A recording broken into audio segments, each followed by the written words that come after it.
James chapter ಯಾಕೋಬದಲ್ಲಿ ಒಂದು ವಚನ ನೋಡ್ಕೊಳ್ಳೋಣ. chapter 1. ಮೊದಲನೇ ಅಧ್ಯಾಯ.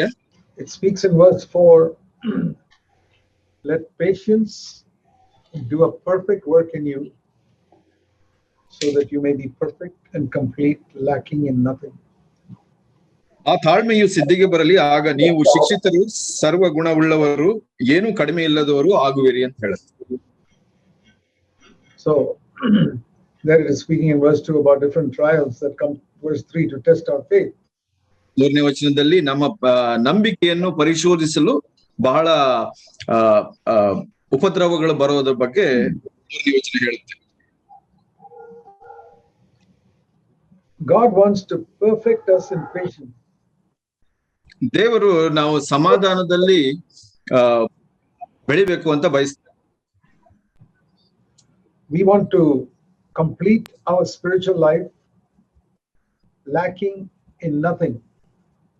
ನಾವು ನಮ್ಮ ಆತ್ಮೀಕ ಜೀವಿತವನ್ನ ಹೇಗೆ ಪೂರ್ಣಗೊಳಿಸಬೇಕು ಅಂದ್ರೆ ಯಾವುದೇ ಕಡಿಮೆ ಅಥವಾ ಕೊರತೆ ಇಲ್ಲದೆ ಮುಗಿಸ್ಬೇಕು ಅಂತ. We want to be perfect and complete. ನಾವು ಪೂರ್ಣರಾಗಿರ್ಬೇಕು ಅನ್ನೋದನ್ನ ಬಯಸ್ತಾರೆ ಶಿಕ್ಷಿತರು ಮತ್ತು ಪೂರ್ಣರು. Those are the words mentioned in verse 4. Perfect, complete, lacking in nothing. ಈ ವಚನ ಹೀಗೆ ಹೇಳುತ್ತೆ, ಸಿದ್ಧಿಗೆ ಬರಬೇಕು, ನೀವು ಶಿಕ್ಷಿತರು, ಸರ್ವ ಸುಗುಣವುಳ್ಳವರು, ಏನೂ ಕಡಿಮೆ ಇಲ್ಲದವರು ಅಂತ ಹೇಳುತ್ತೆ ವಚನ. So it's a good question to ask ourselves. Do you want to be perfect and complete and lacking in nothing? ನಾವು ಈ ಪ್ರಶ್ನೆಯನ್ನು ಕೇಳಿಕೊಳ್ಳೋದು ಬಹಳ ಒಳ್ಳೆಯದು. ನಮ್ಮಲ್ಲಿ ಆಶೆ ಇದೆಯಾ ಅಥವಾ ಉತ್ಸಾಹ ಇದೆಯಾ? ನಾವು ಪೂರ್ಣರು, ಸಕಲ ಸನ್ನದ್ಧರು ಮತ್ತು ಯಾವುದಕ್ಕೂ ಕಡಿಮೆ ಇಲ್ಲದವರು ಆಗ್ಬೇಕು ಅನ್ನೋದು ಆಶೆ ಇದೆಯಾ ನಮ್ಗೆ? It's like asking a serious student in school, do you want to get 100% in your subject? ಯಾವ್ದಾದ್ರೂ ಗಂಭೀರವಾದ ಒಂದು ವಿದ್ಯಾರ್ಥಿಗೆ ಒಂದು ಪ್ರಶ್ನೆ ಕೇಳಬಹುದು, ನೀನು ಎಲ್ಲಾ ವಿಷಯದಲ್ಲೂ ಉತ್ತೀರ್ಣನಾಗ್ಬೇಕಾ ಅಂತ. Do you want to get 100 out of 100? 100%, 100ರಲ್ಲಿ 100 ಅಂಕಗಳನ್ನ ತೆಗೆದುಕೊಳ್ಳಿಕ್ಕೆ ಬಯಸ್ತೀಯಾ? And every serious student will say yes. ಗಂಭೀರವಾದ ಒಬ್ಬ ವಿದ್ಯಾರ್ಥಿ ಹೌದು ಅಂತ ಹೇಳ್ತಾರೆ. That is the meaning here. Perfect, complete, lacking in nothing means 100 out of 100 before God. ಅದೇ ವಿಷಯವನ್ನ ಇಲ್ಲಿ ಹೇಳಲ್ಪಟ್ಟಿದೆ. ನಾವು ಸರ್ವ ಸುಗುಣವುಳ್ಳವರು, ಯಾವುದಕ್ಕೂ ಕಡಿಮೆ ಇಲ್ಲದವರು ಆಗಿರ್ಬೇಕು ಅಂದ್ರೆ 100ಕ್ಕೆ 100% ಅಂಕಗಳನ್ನ ತೆಗೆದುಕೊಳ್ಳೋದು. How to get there? ಅಲ್ಲಿ ಹೇಗೆ ತಲುಪೋದು? It says here in verse 2, when you come to some trial in your life, you must rejoice. ಇಲ್ಲಿ 2ನೇ ವಚನದಲ್ಲಿ ಹೇಳುತ್ತೆ, ನೀವು ಪರಿಶೋಧನೆಗೆ ಒಳಗಾದಾಗ ನೀವು ಉಲ್ಲಾಸ ಪಡ್ಬೇಕು, ಆನಂದ ಪಡಬೇಕು. Now in the world nobody rejoices when they are in trial. ಆದ್ರೆ ನಾವು ಲೋಕದಲ್ಲಿ ನಾವು ನೋಡ್ತೇವೆ, ಅವರ ಕಷ್ಟಗಳು ಬರುವಾಗ ಅವರು ಆನಂದ ಪಡೋದಿಲ್ಲ. You see in your own home, some small trial comes and complaining starts.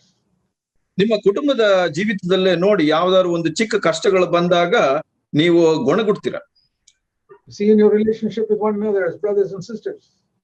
ಸಹೋದರ ಸಹೋದರಿಯ ಮಧ್ಯೆ ಇದ್ದಂತ ಸಂಬಂಧವನ್ನ ನೋಡಿ. Small problem comes, some complain, he did this, she did this. ಯಾವುದೇ ಒಂದು ಚಿಕ್ಕ ಸಮಸ್ಯೆ ಅಥವಾ ಕಷ್ಟಗಳು ಬಂದ್ರೆ ಆಕೆ ಮಾಡಿದ್ಲು, ಈತ ಮಾಡ್ದ ಅಂತ ಗೊಣಗುಡ್ತೀವಿ. A trial is like an examination that your child has in a school class. ಒಂದು ಕಷ್ಟ ಅಥವಾ ಪರಿಶೋಧನೆ ಆ ವಿದ್ಯಾರ್ಥಿ ಎಷ್ಟು ಚೆನ್ನಾಗಿ ಓದಿದಾನೆ ಅನ್ನೋದನ್ನ ತೋರಿಸುತ್ತೆ. So if he gets 0 in that test in the school, he's not going to go to the next class. ಆ ಒಂದು ಸ್ಕೂಲ್ ನಲ್ಲಿ ಇರುವಂತಹ ಪರೀಕ್ಷೆಯಲ್ಲಿ ಅವನು 0 ಅಂಕಗಳನ್ನ ಪಡೆದುಕೊಂಡ್ರೆ ಅವನು ಮುಂದಿನ ತರಗತಿಗೆ ಹೋಗ್ಲಿಕ್ಕೆ ಆಗೋದಿಲ್ಲ. That is why so many believers, they remain in the same class year after year after year. ಅದಕ್ಕಾಗಿ ಬಹಳಷ್ಟು ವಿಶ್ವಾಸಿಗಳು ನಾವು ನೋಡ್ತೇವೆ, ಅದೇ ತರಗತಿನಲ್ಲಿ ವರ್ಷದಿಂದ ವರ್ಷ ಉಳ್ಕೊಳ್ತಾರೆ. And that is not the will of God. ಅದು ದೇವರ ಚಿತ್ತವಲ್ಲ. God wants us to make spiritual progress. ದೇವರು ನಾವು ಆತ್ಮಿಕ ಬೆಳವಣಿಗೆಯನ್ನ ಹೊಂದಬೇಕು ಅಂತ ಬಯಸ್ತಾರೆ. And so, like it says in verse 2, when a trial comes, you must say, praise the Lord. that God is going to give me a promotion here. ಹಾಗಿದ್ದಾಗ ನಾವು ಕಷ್ಟಗಳನ್ನ ಎದುರಿಸುವಾಗ ದೇವರಿಗೆ ಸ್ತೋತ್ರ ಮಾಡಬೇಕು, ದೇವರೇ ನೀನು ಒಳ್ಳೇದು ಮಾಡ್ತಾ ಇದೀಯ ಅಂತ. Now, that is not the normal reaction of any unbeliever. ಅದು ಒಂದು ಸಾಧಾರಣ ಪ್ರತಿಕ್ರಿಯೆ ಆಗಿರೋದಿಲ್ಲ ಅವಿಶ್ವಾಸಿಗಳಲ್ಲಿ. But we are not unbelievers. ಆದ್ರೆ ನಾವು ಅವಿಶ್ವಾಸಿಗಳಲ್ಲ. What should we do? We must consider it only joy. It says only joy when you have a trial. ನಾವು ಕಷ್ಟಗಳನ್ನ ಅನುಭವಿಸುವಾಗ ಕೇವಲ ಅದನ್ನ ಆನಂದಕರವಾದದ್ದು ಅಂತ ಪರಿಗಣಿಸಬೇಕು. And then if you do that, ನೀವು ಹಾಗೆ ಮಾಡಿದ್ರೆ your patience, verse 4, will have a perfect result and you will lack in nothing. ಹಾಗೆ 4ನೇ ವಚನದಲ್ಲಿ ಹೇಳುತ್ತೆ, ಆ ತಾಳ್ಮೆಯು ಸಿದ್ಧಿಗೆ ಬಂದು ಆಗ ನೀವು ಶಿಕ್ಷಿತರು, ಸರ್ವ ಸುಗುಣವುಳ್ಳವರು, ಏನೂ ಕಡಿಮೆ ಇಲ್ಲದವರು ಆಗುವಿರಿ. So you must not listen to what I'm saying as just a message. ನಾನು ಹೇಳ್ತಾ ಇರೋದನ್ನ ಒಂದು ಪ್ರಸಂಗ ಅಂತ ತೆಗೆದುಕೊಳ್ಬೇಡಿ. You must say, Lord, I want to learn something today which I have not learned so far. ಕರ್ತನೆ, ನಾನು ಯಾವುದೋ ಒಂದನ್ನ ಕಲ್ತ್ಕೊಳ್ಬೇಕು, ಯಾವುದನ್ನ ನಾನು ಕಲ್ತ್ಕೊಂಡಿಲ್ಲ ಅದನ್ನ ಕಲ್ತ್ಕೊಳ್ಬೇಕು ಸ್ವಾಮಿ ಅಂತ ಕೇಳೋರಾಗಿರ್ಬೇಕು. I want to learn this lesson because I want to become perfect. ನಾನು ಈ ಪಾಠವನ್ನ ಕಲ್ತ್ಕೊಳ್ಬೇಕು ಸ್ವಾಮಿ, ಯಾಕೆಂದ್ರೆ ನಾನು ಪೂರ್ಣ ಸಿದ್ಧಿಗೆ ಬರಬೇಕು. I want to enter into James chapter 1 verse 4. ನಾನು ಈ ಯಾಕೋಬನ ಬರೆದ ಪತ್ರಿಕೆಯಲ್ಲಿ 1ನೇ ಅಧ್ಯಾಯ 4ನೇ ವಚನದಲ್ಲಿ ಪ್ರವೇಶಿಸಬೇಕು. I want that word to become true in my life. ಆ ವಾಕ್ಯ ನನ್ನ ಜೀವಿತದಲ್ಲಿ ಸತ್ಯವಾಗಬೇಕು. And for that, when a trial comes, I must rejoice. ಅದಕ್ಕೆ ನಾನು ಏನ್ ಮಾಡ್ಬೇಕು? ಕಷ್ಟಗಳು ಬಂದಾಗ ಆನಂದ ಪಡಬೇಕು. Instead of complaining, ದೂಷಣೆ ಹೇಳೋ ಬದಲಿಗೆ, instead of saying, why is he saying that and why is she behaving like this? ಯಾಕೆ ಆತನು ಹೀಗೆ ಹೇಳ್ತಾ ಇದ್ದಾನೆ, ಯಾಕೆ ಆಕೆ ಹೀಗೆ ಪ್ರತಿಕ್ರಿಯೆ ಕೊಡ್ತಾ ಇದ್ದಾಳೆ ಅಂತ ಕೇಳೋ ಬದಲಿಗೆ, I'll give you an answer to that question. ಆ ಪ್ರಶ್ನೆಗೆ ನಾನು ಉತ್ತರ ಕೊಡ್ತೇನೆ. Why is that person doing this, or why is she doing this or saying this? ಯಾಕೆ ಆ ವ್ಯಕ್ತಿ ಹೀಗೆ ಮಾಡ್ತಾ ಇದ್ದಾನೆ, ಯಾಕೆ ಹೀಗೆ ಹೇಳ್ತಾ ಇದ್ದಾಳೆ ಈಕೆ? ಅದಕ್ಕೆ to make you patient. ನಿನ್ನಲ್ಲಿ ತಾಳ್ಮೆ ಸಿದ್ಧಿಗೆ ಬರಬೇಕು ಅಂತ ಹಾಗೆ ಮಾಡ್ತಾ ಇರೋದು. That's the answer. You're in God's word. ಅದೇ ಉತ್ತರ ಈ ವಾಕ್ಯದಲ್ಲಿ ಇರೋ ಪ್ರಕಾರ. So that you can become perfect. ಅದರಿಂದ ನೀನು ಪೂರ್ಣನಾಗ್ಬೇಕು ಅಂತ ಉದ್ದೇಶ. These people around me who trouble me in so many ways, they are making me perfect. ಬಹಳಷ್ಟು ಜನ ನನ್ನ ಸುತ್ತ ಇದ್ದು ಕಷ್ಟ ಕೊಡುವಂತವರು ನಾನು ಪೂರ್ಣನಾಗ್ಬೇಕು ಅಂತ ಅವ್ರ ಕಾರ್ಯಗಳನ್ನ ನಡೆಸ್ತಾ ಇದ್ದಾರೆ. Remember this, my dear brothers and sisters. ಇದನ್ನ ನನ್ನ ಪ್ರಿಯ ಸಹೋದರ ಸಹೋದರಿಯರೇ ನೆನಪಿಟ್ಕೊಳ್ಳಿ. Nobody in the world can make you to sin. ಈ ಲೋಕದಲ್ಲಿ ಯಾರು ನಿಮ್ಮನ್ನ ಪಾಪಕ್ಕೆ ನಡೆಸೋದಿಲ್ಲ. You choose to sin yourself. ನೀನೇ ಆ ಪಾಪಕ್ಕೆ ಒಳಪಡ್ತೀಯ, ಆರಿಸ್ಕೊಂಡಿ. Nobody in the world can make you angry. ಲೋಕದಲ್ಲಿ ಯಾರು ನಿನ್ನನ್ನ ಕೋಪಗ್ರಸ್ತನಾಗಿ ಮಾಡ್ಲಿಕ್ಕೆ ಆಗೋದಿಲ್ಲ. You become angry yourself. ನೀನೇ ತಾನಾಗಿಯೇ ಕೋಪಗೊಳ್ತೀಯ. If I follow these verses here, ಇಲ್ಲಿ ಕೊಟ್ಟಂತ ವಾಕ್ಯಗಳನ್ನ ನಾನು ಹಿಂಬಾಲಿಸಿದ್ರೆ, somebody treats me in a way that is like a trial for me. ಯಾರೋ ಒಬ್ಬರು ನನ್ನನ್ನ ಒಂದು ಸಂಕಷ್ಟಕ್ಕೆ ನಡೆಸಿದರೆ, and what do I do then? ಆ ಸಮಯದಲ್ಲಿ ನಾನು ಏನ್ ಮಾಡ್ಬೇಕು? Instead of complaining, verse 2, I rejoice. ದೂಷಣೆ ಹೇಳೋ ಬದಲಿಗೆ ನಾನು ಆನಂದ ಪಡ್ತೇನೆ. And then I gradually become a little more perfect. ನಂತರ ನಾನು ಸ್ವಲ್ಪವಾಗಿ ಪೂರ್ಣನಾಗ್ತಾ ಹೋಗ್ತೇನೆ. God will give you many opportunities every day of your life. ನಾನು ಹೇಳಲಿಕ್ಕೆ ಇಷ್ಟಪಡ್ತೀನಿ, ದೇವರು ನಿಮಗೆ ಬಹಳಷ್ಟು ಈ ಒಂದು ಅವಕಾಶಗಳನ್ನ ಕೊಡ್ತಾರೆ ಪ್ರತಿ ದಿವಸ. Every day you'll get opportunities to deny yourself and to be patient with other people. ಪ್ರತಿ ದಿವಸ ನಿನಗೆ ಈ ಒಂದು ಅವಕಾಶಗಳು ಕೊಡಲ್ಪಡುತ್ತೆ, ನೀನು ಇತರರೊಂದಿಗೆ ತಾಳ್ಮೆಯಿಂದ ಇದ್ದು ಪೂರ್ಣನಾಗೋದಕ್ಕೆ. Beginning with your wife and your husband. ಪ್ರಾರಂಭದಿಂದ ನಿನ್ನ ಹೆಂಡತಿ ಅಥವಾ ಗಂಡ and your children. ಮತ್ತೆ ನಿನ್ನ ಮಕ್ಕಳು. All children teach us tremendous amount of patience if you want to learn it. ನಾವು ಕಲಿಯಲು ಆಸಕ್ತರಾಗಿದ್ರೆ ನಮ್ಮ ಮಕ್ಕಳು ಬಹಳಷ್ಟು ಆ ಒಂದು ತಾಳ್ಮೆಯನ್ನ ಕಲಿಸುವವರಾಗಿರ್ತಾರೆ. When your children are small, don't they irritate you in so many ways? ನಿಮ್ಮ ಮಕ್ಕಳು ಚಿಕ್ಕವರಾಗಿದ್ದಾಗ ಅವರು ಬಹಳಷ್ಟು ನಿಮ್ಮನ್ನ ಕೆಣಕಿಸುವವರಾಗಿರ್ತಾರೆ. All children are like that, not only your children. ನಿಮ್ಮ ಮಕ್ಕಳು ಮಾತ್ರ ಅಲ್ಲ, ಎಲ್ಲರ ಮಕ್ಕಳು ಹಾಗೆ ಇರ್ತಾರೆ. But how you react to that determines whether you will just remain in the same class and get 0, or whether you'll get 100 and move on. ಅದಕ್ಕೆ ನೀನು ಹೇಗೆ ಪ್ರತಿಕ್ರಿಯೆ ಕೊಡ್ತೀಯ ಅದು ಸಿದ್ಧಪಡಿಸುತ್ತೆ. ನೀನು 0 ಮಾರ್ಕ್ ಅಂಕಗಳನ್ನು ತಗೊಂಡು ಅದೇ ತರಗತಿಯಲ್ಲಿ ಇರ್ತೀಯ ಅಥವಾ 100 ಅಂಕಗಳನ್ನು ತಗೊಂಡು ಮುಂದಿನ ತರಗತಿಗೆ ಹೋಗ್ತೀಯ. Every day you get many opportunities to get 100%. ಪ್ರತಿ ದಿವಸ ನಮಗೆ ಬಹಳಷ್ಟು ಅವಕಾಶಗಳು ಸಿಗುತ್ತೆ ನಾವು 100 ಅಂಕಗಳನ್ನ ತೆಗೆದುಕೊಳ್ಳಿ. Because the world is full of people who will try to trouble you in some way or the other. ಯಾಕೆಂದ್ರೆ ಲೋಕದಲ್ಲಿ ಎಲ್ಲಾ ಜನರು ತುಂಬಿಕೊಂಡಿದ್ದಾರೆ ನಿಮಗೆ ಯಾವ್ದಾದ್ರು ಒಂದು ತರದಲ್ಲಿ ಕಷ್ಟ ಅಥವಾ ಅನಾನುಕೂಲ ಮಾಡಲಿಕ್ಕೆ. In your home, in your office, in your factory. ನಿಮ್ಮ ಮನೆಯಲ್ಲಿ, ನಿಮ್ಮ ಆಫೀಸ್ ನಲ್ಲಿರ್ಬೋದು, ನಿಮ್ಮ ಕಾರ್ಖಾನೆಯಲ್ಲಿರ್ಬೋದು. When you travel in the bus or an auto rickshaw or anywhere. Auto ರಿಕ್ಷಾದಲ್ಲಿ ಹೋಗ್ತಾ ಇರ್ಬೋದು, ಬಸ್ ನಲ್ಲಿ ಹೋಗ್ತಾ ಇರ್ಬೋದು, ಎಲ್ಲಿ ಆದ್ರೂ. Even when you travel in a train. ನೀವು ಟ್ರೈನ್ ನಲ್ಲಿ ಹೋಗುವಾಗ ಕೂಡ. So many opportunities to learn patience. ಬಹಳಷ್ಟು ನಮಗೆ ಅವಕಾಶಗಳು ಸಿಗುತ್ತೆ ತಾಳ್ಮೆಯಲ್ಲಿ ಬೆಳಿಲಿಕ್ಕೆ. And it's almost as though many Christians have never read this verse. ಅದನ್ನ ನಾವು ನೋಡುವಾಗ ನಮ್ಗೆ ಅನ್ಸುತ್ತೆ ಬಹಳಷ್ಟು ಜನ ವಿಶ್ವಾಸಿಗಳು ಈ ವಾಕ್ಯಗಳನ್ನ ಓದೇ ಇಲ್ವಾ ಅಂತ. When a trial comes, you must rejoice. ನಿಮಗೆ ಕಷ್ಟಗಳು ಬಂದಾಗ ಆನಂದ ಪಡಬೇಕು. In the English it says you must consider a trial as only joy, nothing else.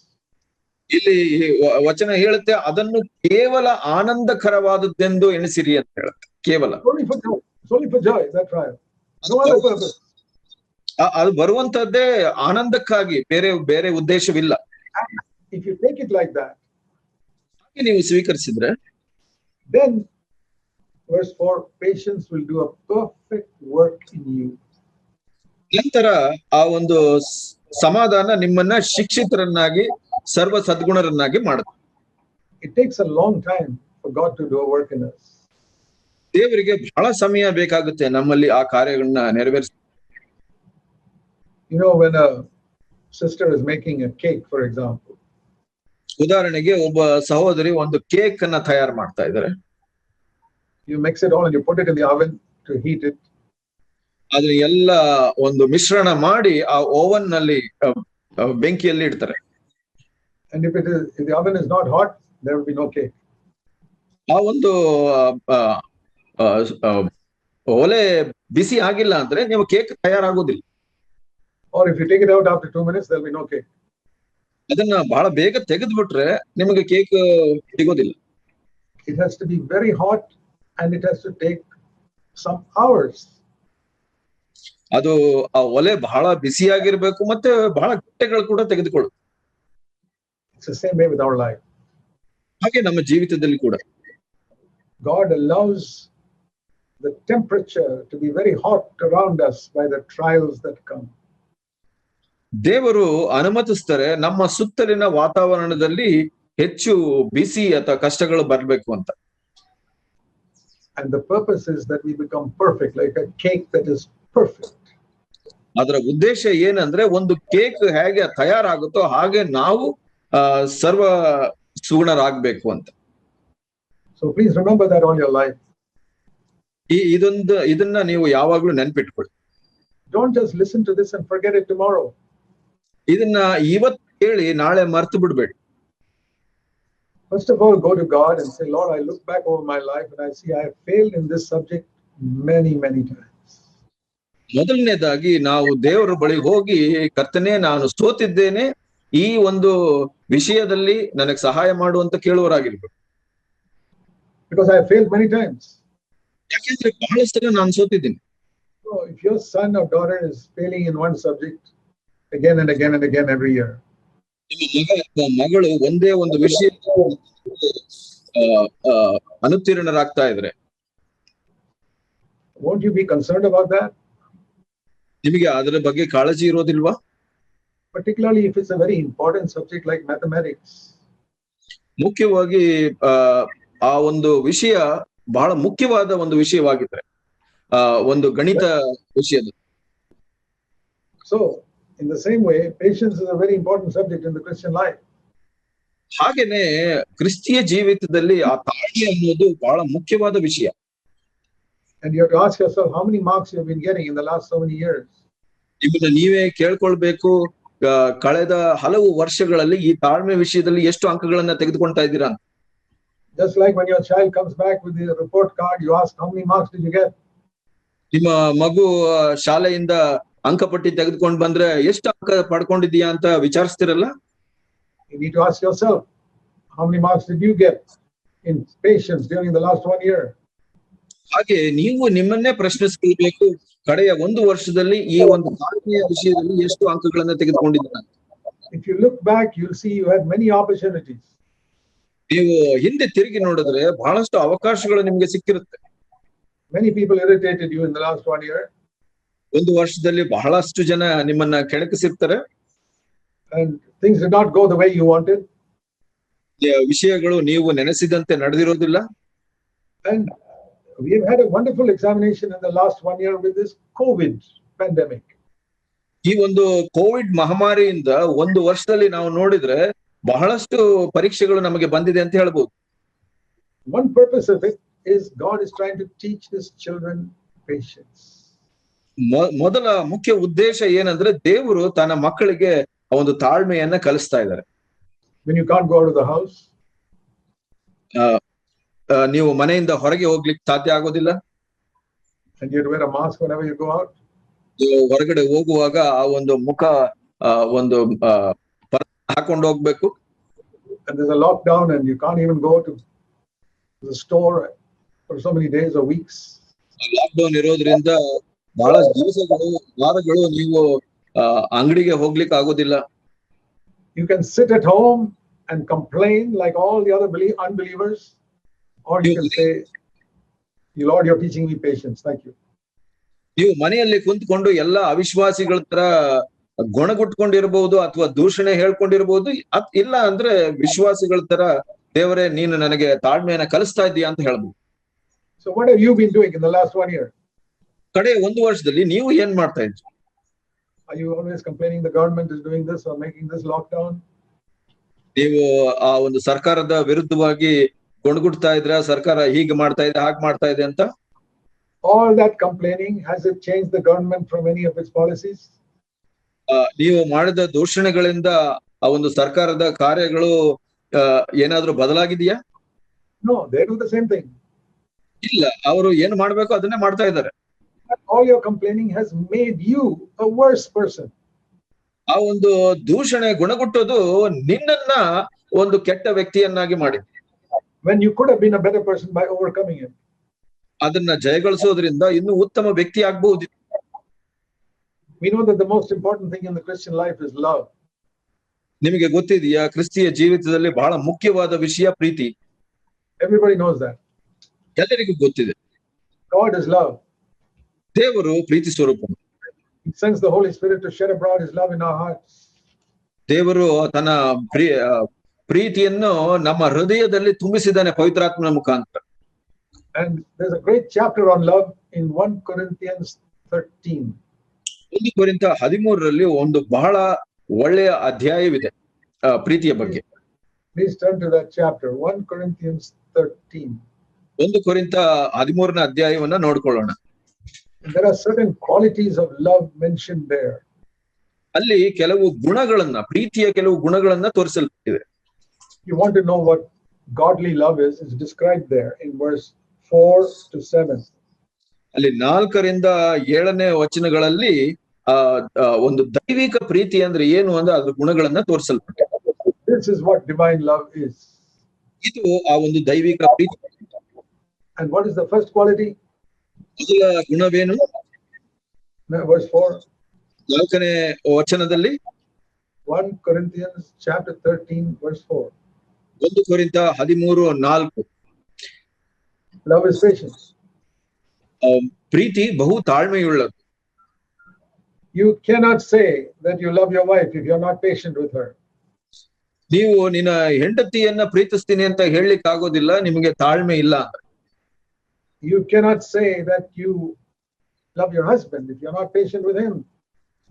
ನಿಮ್ಮ ಗಂಡನ ಜೊತೆ ನೀವು ತಾಳ್ಮೆಯಿಂದ ಇಲ್ಲ ಅಂದ್ರೆ ನೀವು ಪ್ರೀತಿಸ್ತೀರಾ ಅಂತ ಹೇಳಲಿಕ್ಕೆ ಸಾಧ್ಯವಿಲ್ಲ.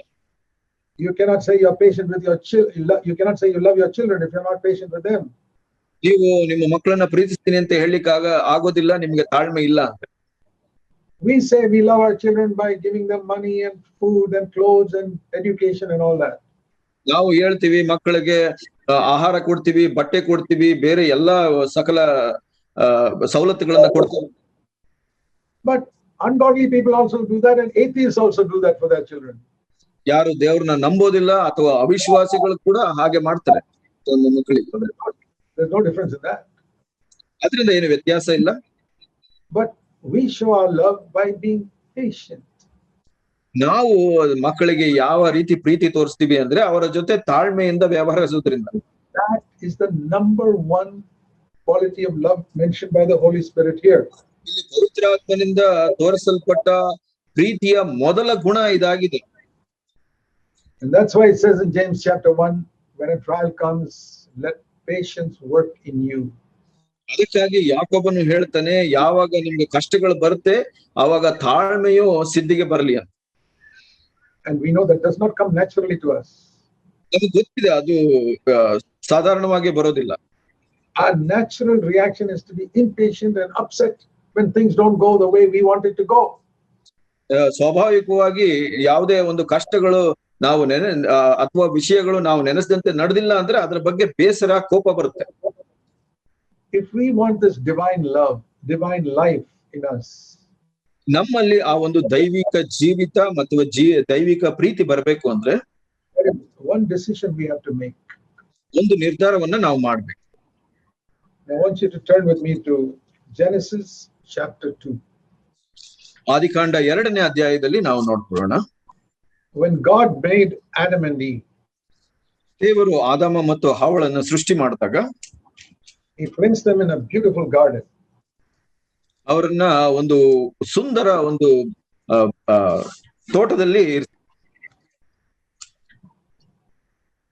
And it says in that garden, verse 9, chapter 2, verse 9.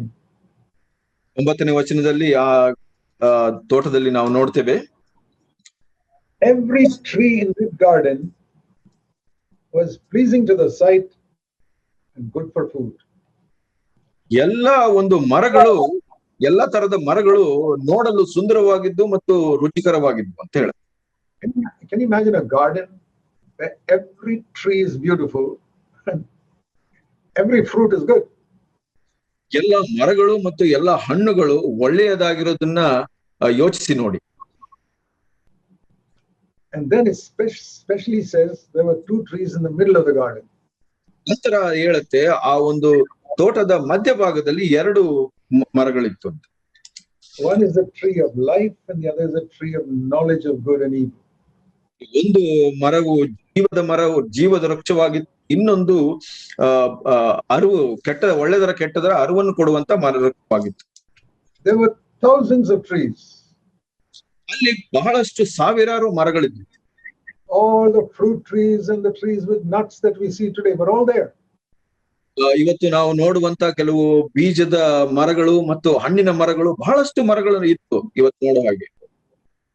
And the Lord told them, you can eat from any tree you like, verse 16. 16ನೇ ವಚನದಲ್ಲಿ ದೇವರು ಹೇಳಿದ್ರು, ನೀವು ಯಾವುದೇ ಹಣ್ಣನ್ನು ಯಥೇಚ್ಛವಾಗಿ ತಿನ್ನಬಹುದು ಅಂತ. All these thousands of beautiful trees and fruit, you can have anything.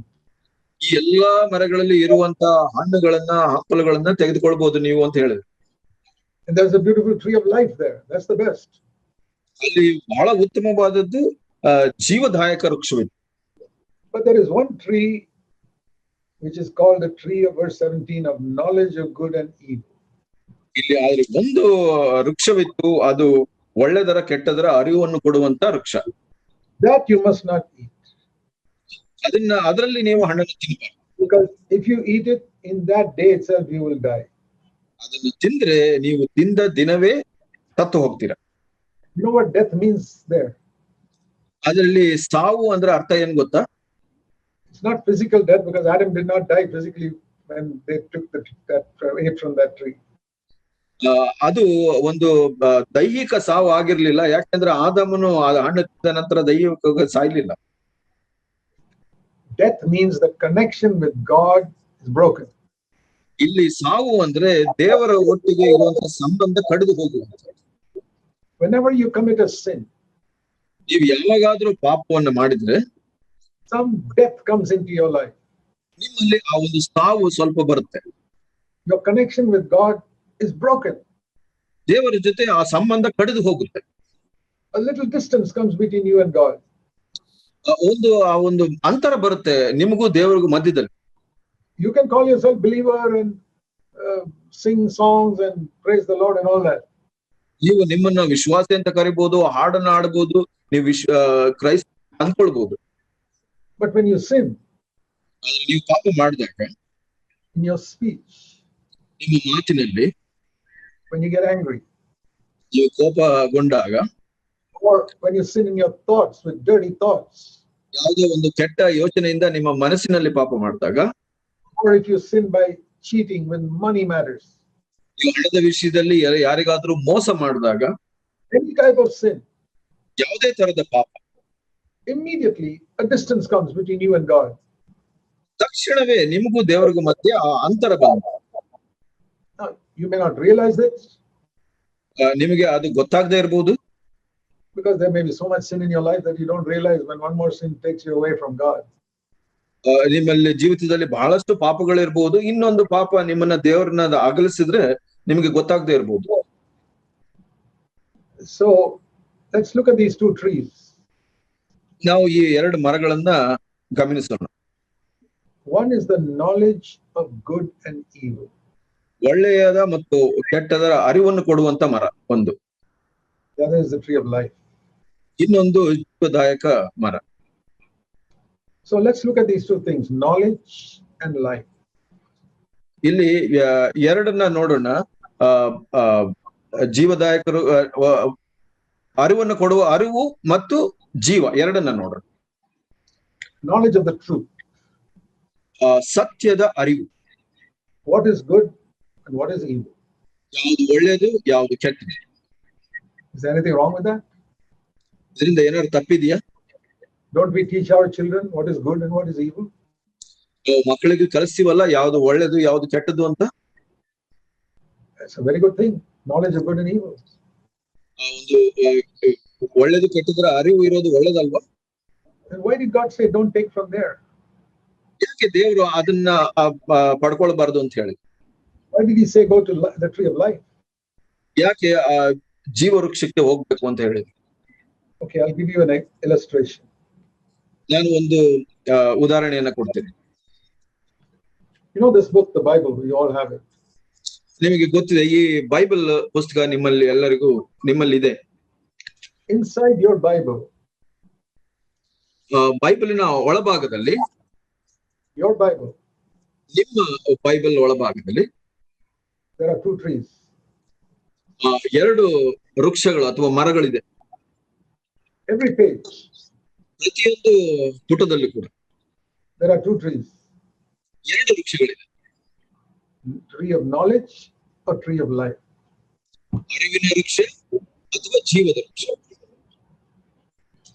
You can read this book to get knowledge, or you can read this book to get life. ಈ ಒಂದು ಪುಸ್ತಕವನ್ನ ನೀವು ಅರಿವಿಗಾಗಿ ಓದಬಹುದು, ಇಲ್ಲ ಅಂದ್ರೆ ಜೀವಕ್ಕಾಗಿ ಓದಬಹುದು. There are many people who read the Bible to get knowledge because they want to preach some clever thing. ಬಹಳಷ್ಟು ಜನ ಈ ಒಂದು ಪುಸ್ತಕವನ್ನ ಓದ್ತಾರೆ ಯಾಕೆಂದ್ರೆ ಆ ಪ್ರಸಂಗ ಮಾಡಬಹುದು ಅಂತ ಅದರ ಅರಿವು ಬೇಕು ಅಂತ. They don't get any life out of it.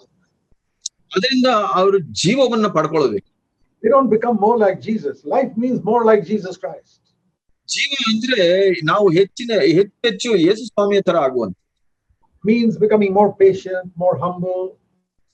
ಹೆಚ್ಚು ತಾಳ್ಮೆಯುಳ್ಳವರು, ಹೆಚ್ಚು ದೀನರು ಆಗುವಂಥದ್ದು. No, that's not what happens to them. ಅದು ಆಗೋದಿಲ್ಲ ಅವ್ರಿಗೆ.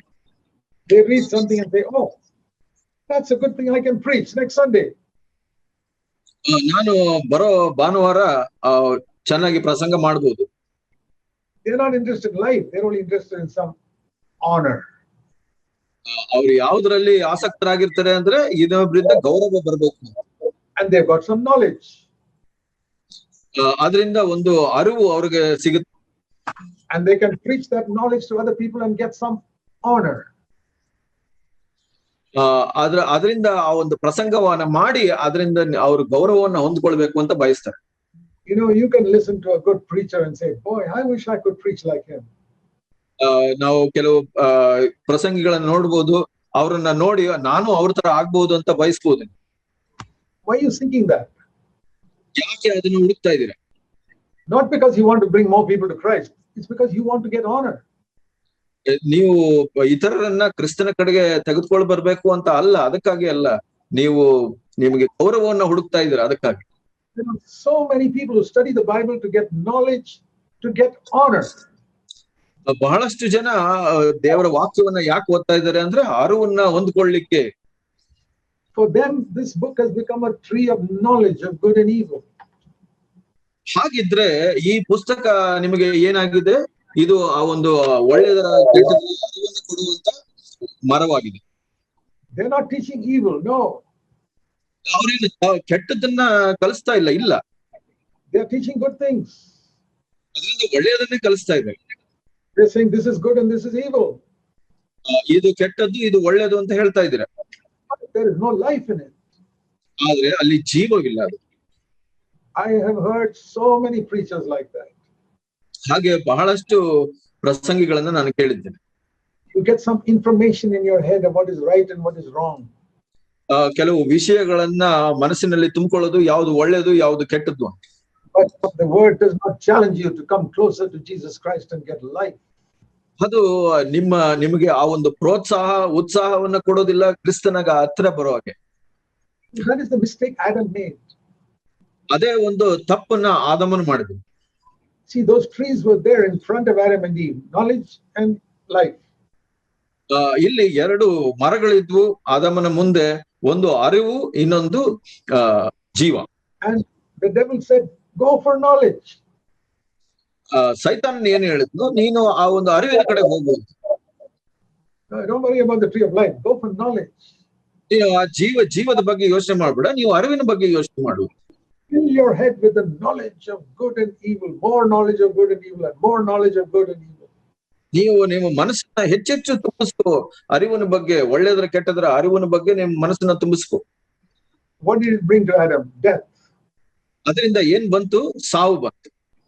And what does it bring to so many people who study the Bible like that? Death. ಹಾಗೆ ದೇವರ ವಾಕ್ಯವನ್ನ ಓದುವವರಿಗೆ ಏನಾಯ್ತು? ಸಾವು ಬಂತು. There are others who go to the Bible like this. ಇನ್ನು ಕೆಲವರು I want life here.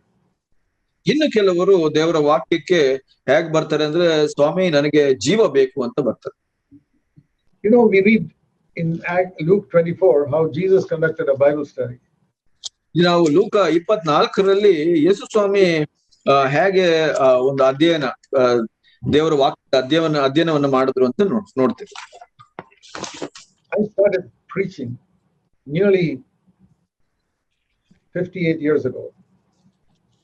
ನಾನು ಸುಮಾರು ಒಂದು 58 ವರ್ಷಗಳ ಇಂದ ಪ್ರಸಂಗ ಮಾಡ್ತಾ ಇದ್ದೀನಿ ದೇವರ ವಾಕ್ಯ. And I studied the word to preach the word.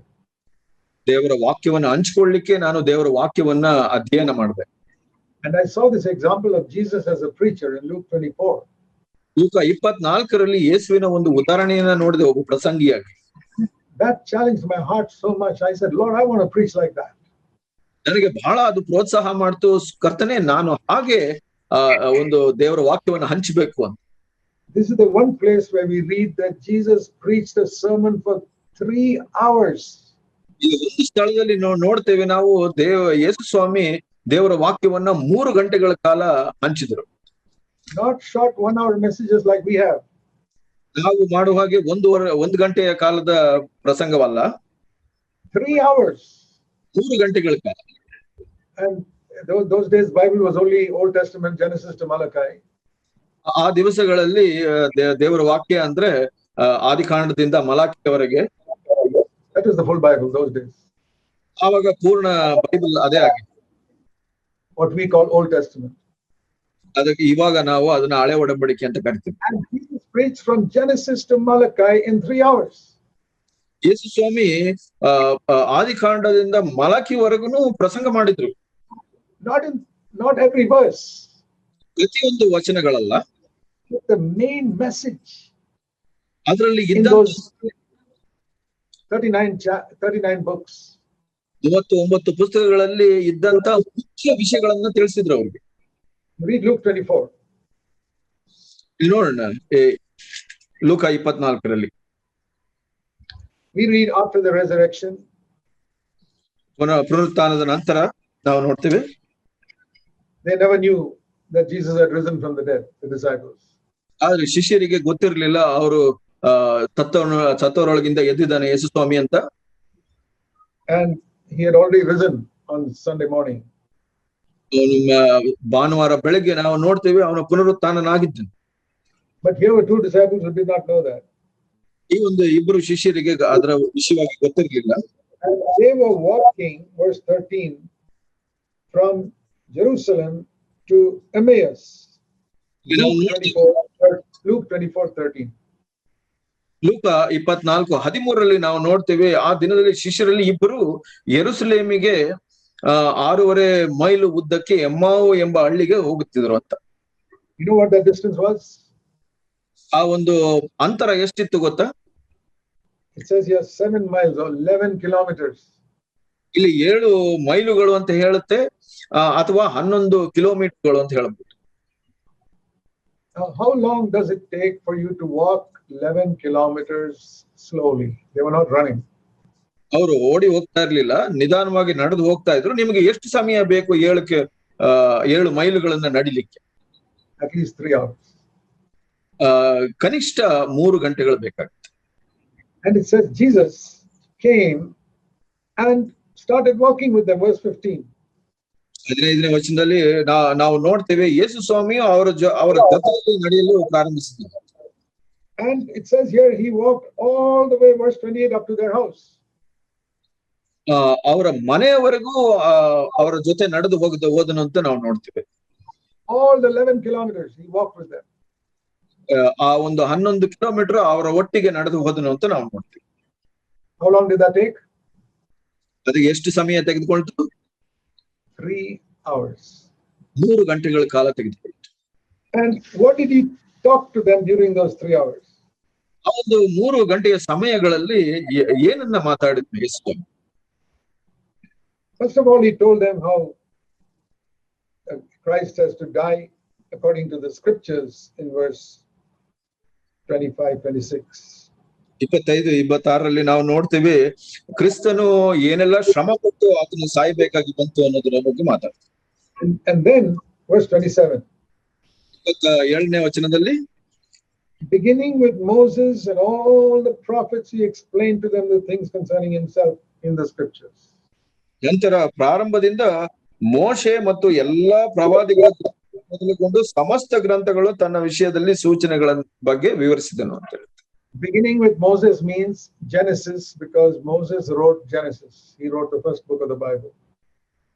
ಇಲ್ಲಿ ಮೋಶೆಯು ಮೊದಲುಗೊಂಡು ಅಂತ ಹೇಳಿದ್ರೆ ಮೋಶೆ ಆದಿಕಾಂಡವನ್ನ ಬರೆದಿರೋದ್ರಿಂದ ಆದಿಕಾಂಡದಿಂದ ಯೇಸು ಸ್ವಾಮಿ ಪ್ರಾರಂಭಿಸಿದ್ರು ಅಂತ ನಾವು ನೋಡ್ತೀವಿ.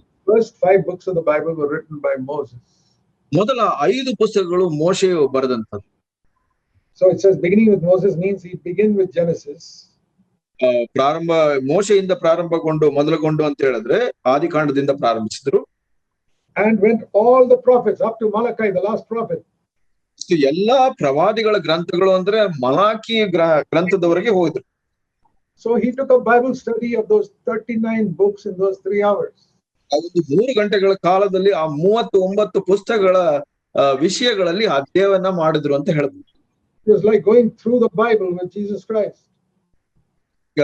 ಯೇಸು ಸ್ವಾಮಿಯ ಜೊತೆ ಕ್ರಮೇಣ ವಾಕ್ಯದ ಮುಖಾಂತರ ಹೋಗುವಂತದ್ದು ಅಂತ ಹೇಳ್ಬೋದು. I would have loved to be in that Bible study for 3 hours. ಆ ಒಂದು ಬೈಬಲ್ ಅಧ್ಯಯನದಲ್ಲಿ 3 ಗಂಟೆ ನಾನು ಇರ್ಲಿಕ್ಕೆ ಬಯಸ್ತಾ ಇದ್ದೆ. Imagine Jesus explaining the whole Bible from Genesis to Malachi. ಅದನ್ನ ಯೋಚಿಸಿ ನೋಡಿ, ಆದಿಕಾಂಡದಿಂದ ಮಲಾಕಿವರೆಗೆ ಯೇಸು ಸ್ವಾಮಿ ಅದನ್ನ ವಿವರಿಸುವಂತದ್ದು. And what did he speak? ಏನ್ ಮಾತಾಡಿದ್ರು ಅಲ್ಲಿ? He was not teaching any clever things. ಅಲ್ಲಿ ಏನು ಬುದ್ಧಿವಂತಿಕೆಗಾಗಿ ಯಾವ ವಿಷಯಗಳನ್ನ ಹಂಚ್ಕೊಳ್ತಾರೆ? He was not giving them knowledge of good and evil from Genesis to Malachi. ಅಲ್ಲಿ ಆದಿಕಾಂಡದಿಂದ ಮಲಾಕಿವರೆಗೆ ಕೆಲವು ವಿಷಯಗಳನ್ನ ಅರಿವುಗಳನ್ನ ಕೊಟ್ಕೊಂಡು ಹೋಗ್ತಾ ಇರ್ಲಿಲ್ಲ ಅವ್ರು. I told you there's knowledge of good and evil here, or there is life here. Both are here. ನಾನು ಮೊದಲೇ ಹೇಳ್ದೆ, ದೇವರ ವಾಕ್ಯದಲ್ಲಿ ಆ ಒಂದು ಒಳ್ಳೆ ಕೆಟ್ಟದರ ಅರಿವು ಮತ್ತು ಜೀವ ಎರಡು ಇದೆ ಅಂತ. Jesus did not give them knowledge of good and evil. ಯೇಸು ಸ್ವಾಮಿ ಅವರಿಗೆ ಒಳ್ಳೆ ಕೆಟ್ಟದರ ಅರಿವನ್ನ ಕೊಡ್ತಾ ಇರ್ಲಿಲ್ಲ. What did he teach them from Genesis to Malachi? ಆದಿಕಾಂಡದಿಂದ ಮಲಾಕಿವರೆಗೆ ಏನನ್ನ ಹಂಚಿಕೊಂಡು ಯೇಸು ಸ್ವಾಮಿ? It's written here. ಇಲ್ಲಿ ಬರ್ತಿದೆ. He explained in all those books how they talk about the Christ. ಇಲ್ಲಿ ಕ್ರಿಸ್ತನ ಬಗ್ಗೆ ಏನೆಲ್ಲ ಬರೆಯಲ್ಪಟ್ಟಿದೆ, ತನ್ನ ವಿಷಯವಿರುವ ಸೂಚನೆಗಳನ್ನು ಅವರಿಗೆ ವಿವರಿಸಿದ್ದಾರೆ. He was saying, do you see here, this speaks about me, this speaks about me, this speaks about me, all the way to Malachi, this speaks about me. ಇದು ನೋಡಿ, ಇಲ್ಲಿ ಈ ವಿಷಯದಲ್ಲಿ ನನ್ನ ಬಗ್ಗೆ ಹೇಳಲ್ಪಟ್ಟಿದೆ, ಇಲ್ಲಿ ನನ್ನ ಬಗ್ಗೆ ಹೇಳಲ್ಪಟ್ಟಿದೆ, ಹಾಗೆ ಮಲಾಕಿಯವರೆಗೂ ಇದು ನನ್ನ ಬಗ್ಗೆ ಹೇಳಲ್ಪಟ್ಟಿದೆ ಅನ್ನೋದನ್ನ ವಿವರಿಸಿದ್ರು. Do you read and see in Genesis 3 how the seed of the woman will crush the serpent's head? ಅಲ್ಲಿ ನೀವು ನೋಡ್ತಾ ಆದಿಕಾಂಡ 3ರಲ್ಲಿ ಹೇಗೆ ಆ ಒಂದು ಮನುಷ್ಯನ ಬೀಜವು ಸೈತಾನನ್ನ ಸೋಲಿಸುತ್ತೆ ಅಂತ. He says, that's me, that's Jesus. ಅದೇ ನನ್ನ ಬಗ್ಗೆ ಹೇಳಲ್ಪಟ್ಟಿದೆ, ಅದು ಯೇಸು ಸ್ವಾಮಿಯ ಬಗ್ಗೆ ಹೇಳಲ್ಪಟ್ಟಿದೆ. He didn't say that's me because they didn't know he was Jesus. ಅವ್ರು ನಾನು ಅಂತ ಹೇಳಲಿಲ್ಲ, ಯಾಕೆಂದ್ರೆ ಯೇಸು ಸ್ವಾಮಿ ಅಂತ ಅವ್ರಿಗೆ ಅರಿವಿರ್ಲಿಲ್ಲ. That refers to the Christ. ಅದು ಕ್ರಿಸ್ತನ ಬಗ್ಗೆ ಹೇಳಲ್ಪಟ್ಟಿದೆ ಅಂತ ಹೇಳಿದ್ರು. And you go to the next book. ಮುಂದಿನ ಪುಸ್ತಕಕ್ಕೆ ಹೋಗೋಣ. Exodus. ವಿಮೋಚನ ಕಾಂಡ. There you see the Passover lamb, the blood shed on the road. That's referring to Christ. ಅಲ್ಲಿ ಕುರಿಯಾದಾತನು, ವಿಮೋಚನೆಯ ಕುರಿಯಾದಾತನು, ಆದರೂ ಯಾರ ಬಗ್ಗೆ ಹೇಳಲ್ಪಟ್ಟಿದೆ? ಕ್ರಿಸ್ತನ ಬಗ್ಗೆ ಹೇಳಲ್ಪಟ್ಟಿದೆ. Every book. ಹಾಗೆ ಪ್ರತಿಯೊಂದು ಪುಸ್ತಕಗಳಲ್ಲಿ ಕೂಡ. And then all the way in Malachi it says the Son of Righteousness will rise in the sky. ಮಲಾಕಿನಲ್ಲಿ ಹೇಳುತ್ತೆ, ಆ ಒಂದು ನೀತಿಯ ಪುತ್ರನು ಆಕಾಶದಲ್ಲಿ, S-U-N, Son of Righteousness. ನೀತಿಯ ಪುತ್ರನು, ಮಗನು ಆಕಾಶದಲ್ಲಿ ಏರಲ್ಪಡ್ತಾನೆ ಅಂತ. The Son of Righteousness will ascend in the sky. So ಅಲ್ಲಿ ಆಕಾಶದಲ್ಲಿ ಏರಲ್ಪಡ್ತಾನೆ ಅಂತ ಹೇಳಿದ್ರು. That refers to Christ. ಅದು ಕ್ರಿಸ್ತನ ಬಗ್ಗೆ ಹೇಳಲ್ಪಟ್ಟಿದೆ. So every book he said is referring to Christ. ಆ ಎಲ್ಲಾ ಪುಸ್ತಕಗಳು ಕ್ರಿಸ್ತನ ಬಗ್ಗೆ ಹೇಳಲ್ಪಟ್ಟಿದೆ. They were seeing Jesus in everything that he taught. ಅಲ್ಲಿ ಎಲ್ಲಾ ವಿಷಯದಲ್ಲೂ ಯೇಸು ಸ್ವಾಮಿಯನ್ನ ನೋಡಿದ್ರು ಅವರು, ಕ್ರಿಸ್ತನನ್ನ. And afterward, you know how they described that 3-hour Bible study? ಅದರ ನಂತರ ಆ ಒಂದು 3 ಗಂಟೆಯ ಕಾಲ ಅಧ್ಯಯನವನ್ನ ಅವರು ವಿವರಿಸಿದ್ದು ಹೇಗೆ ಗೊತ್ತಾ?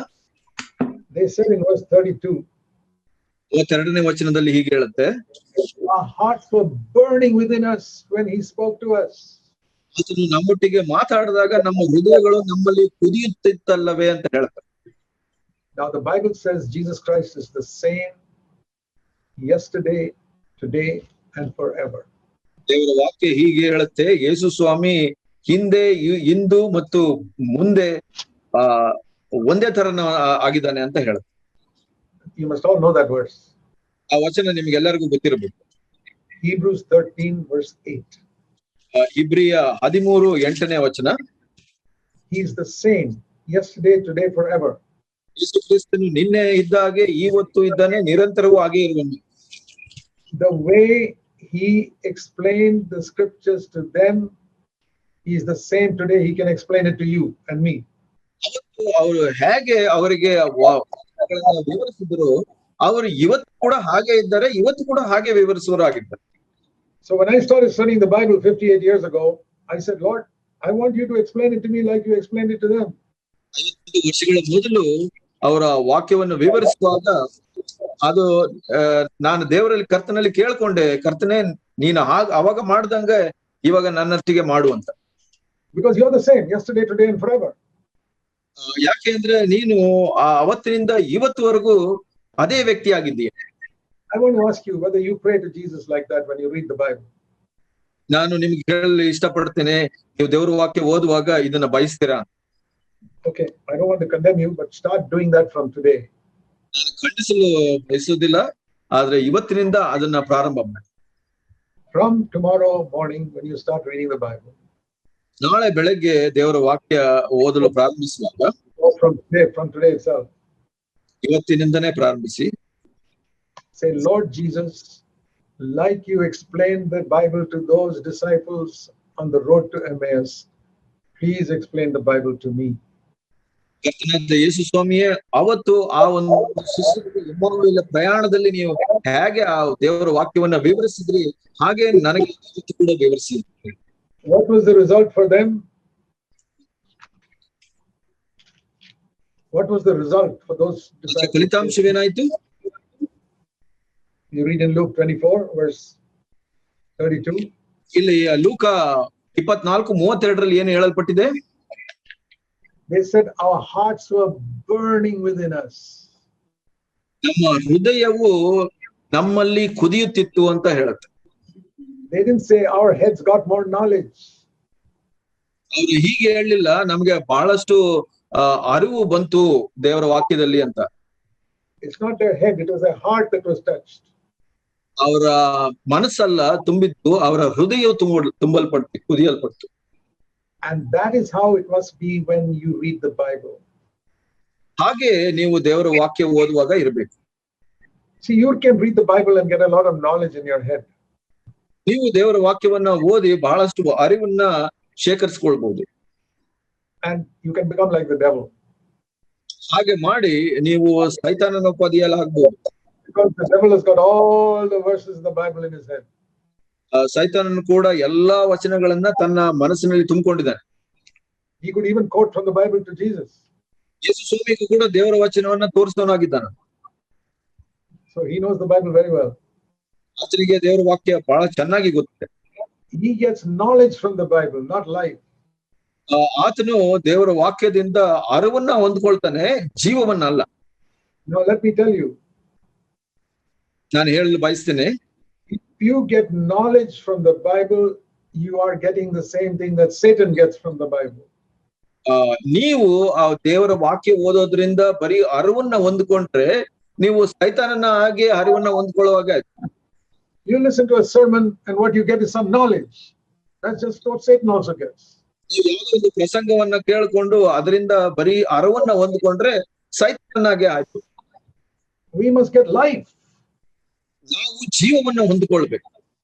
When Jesus spoke to them, their hearts burned.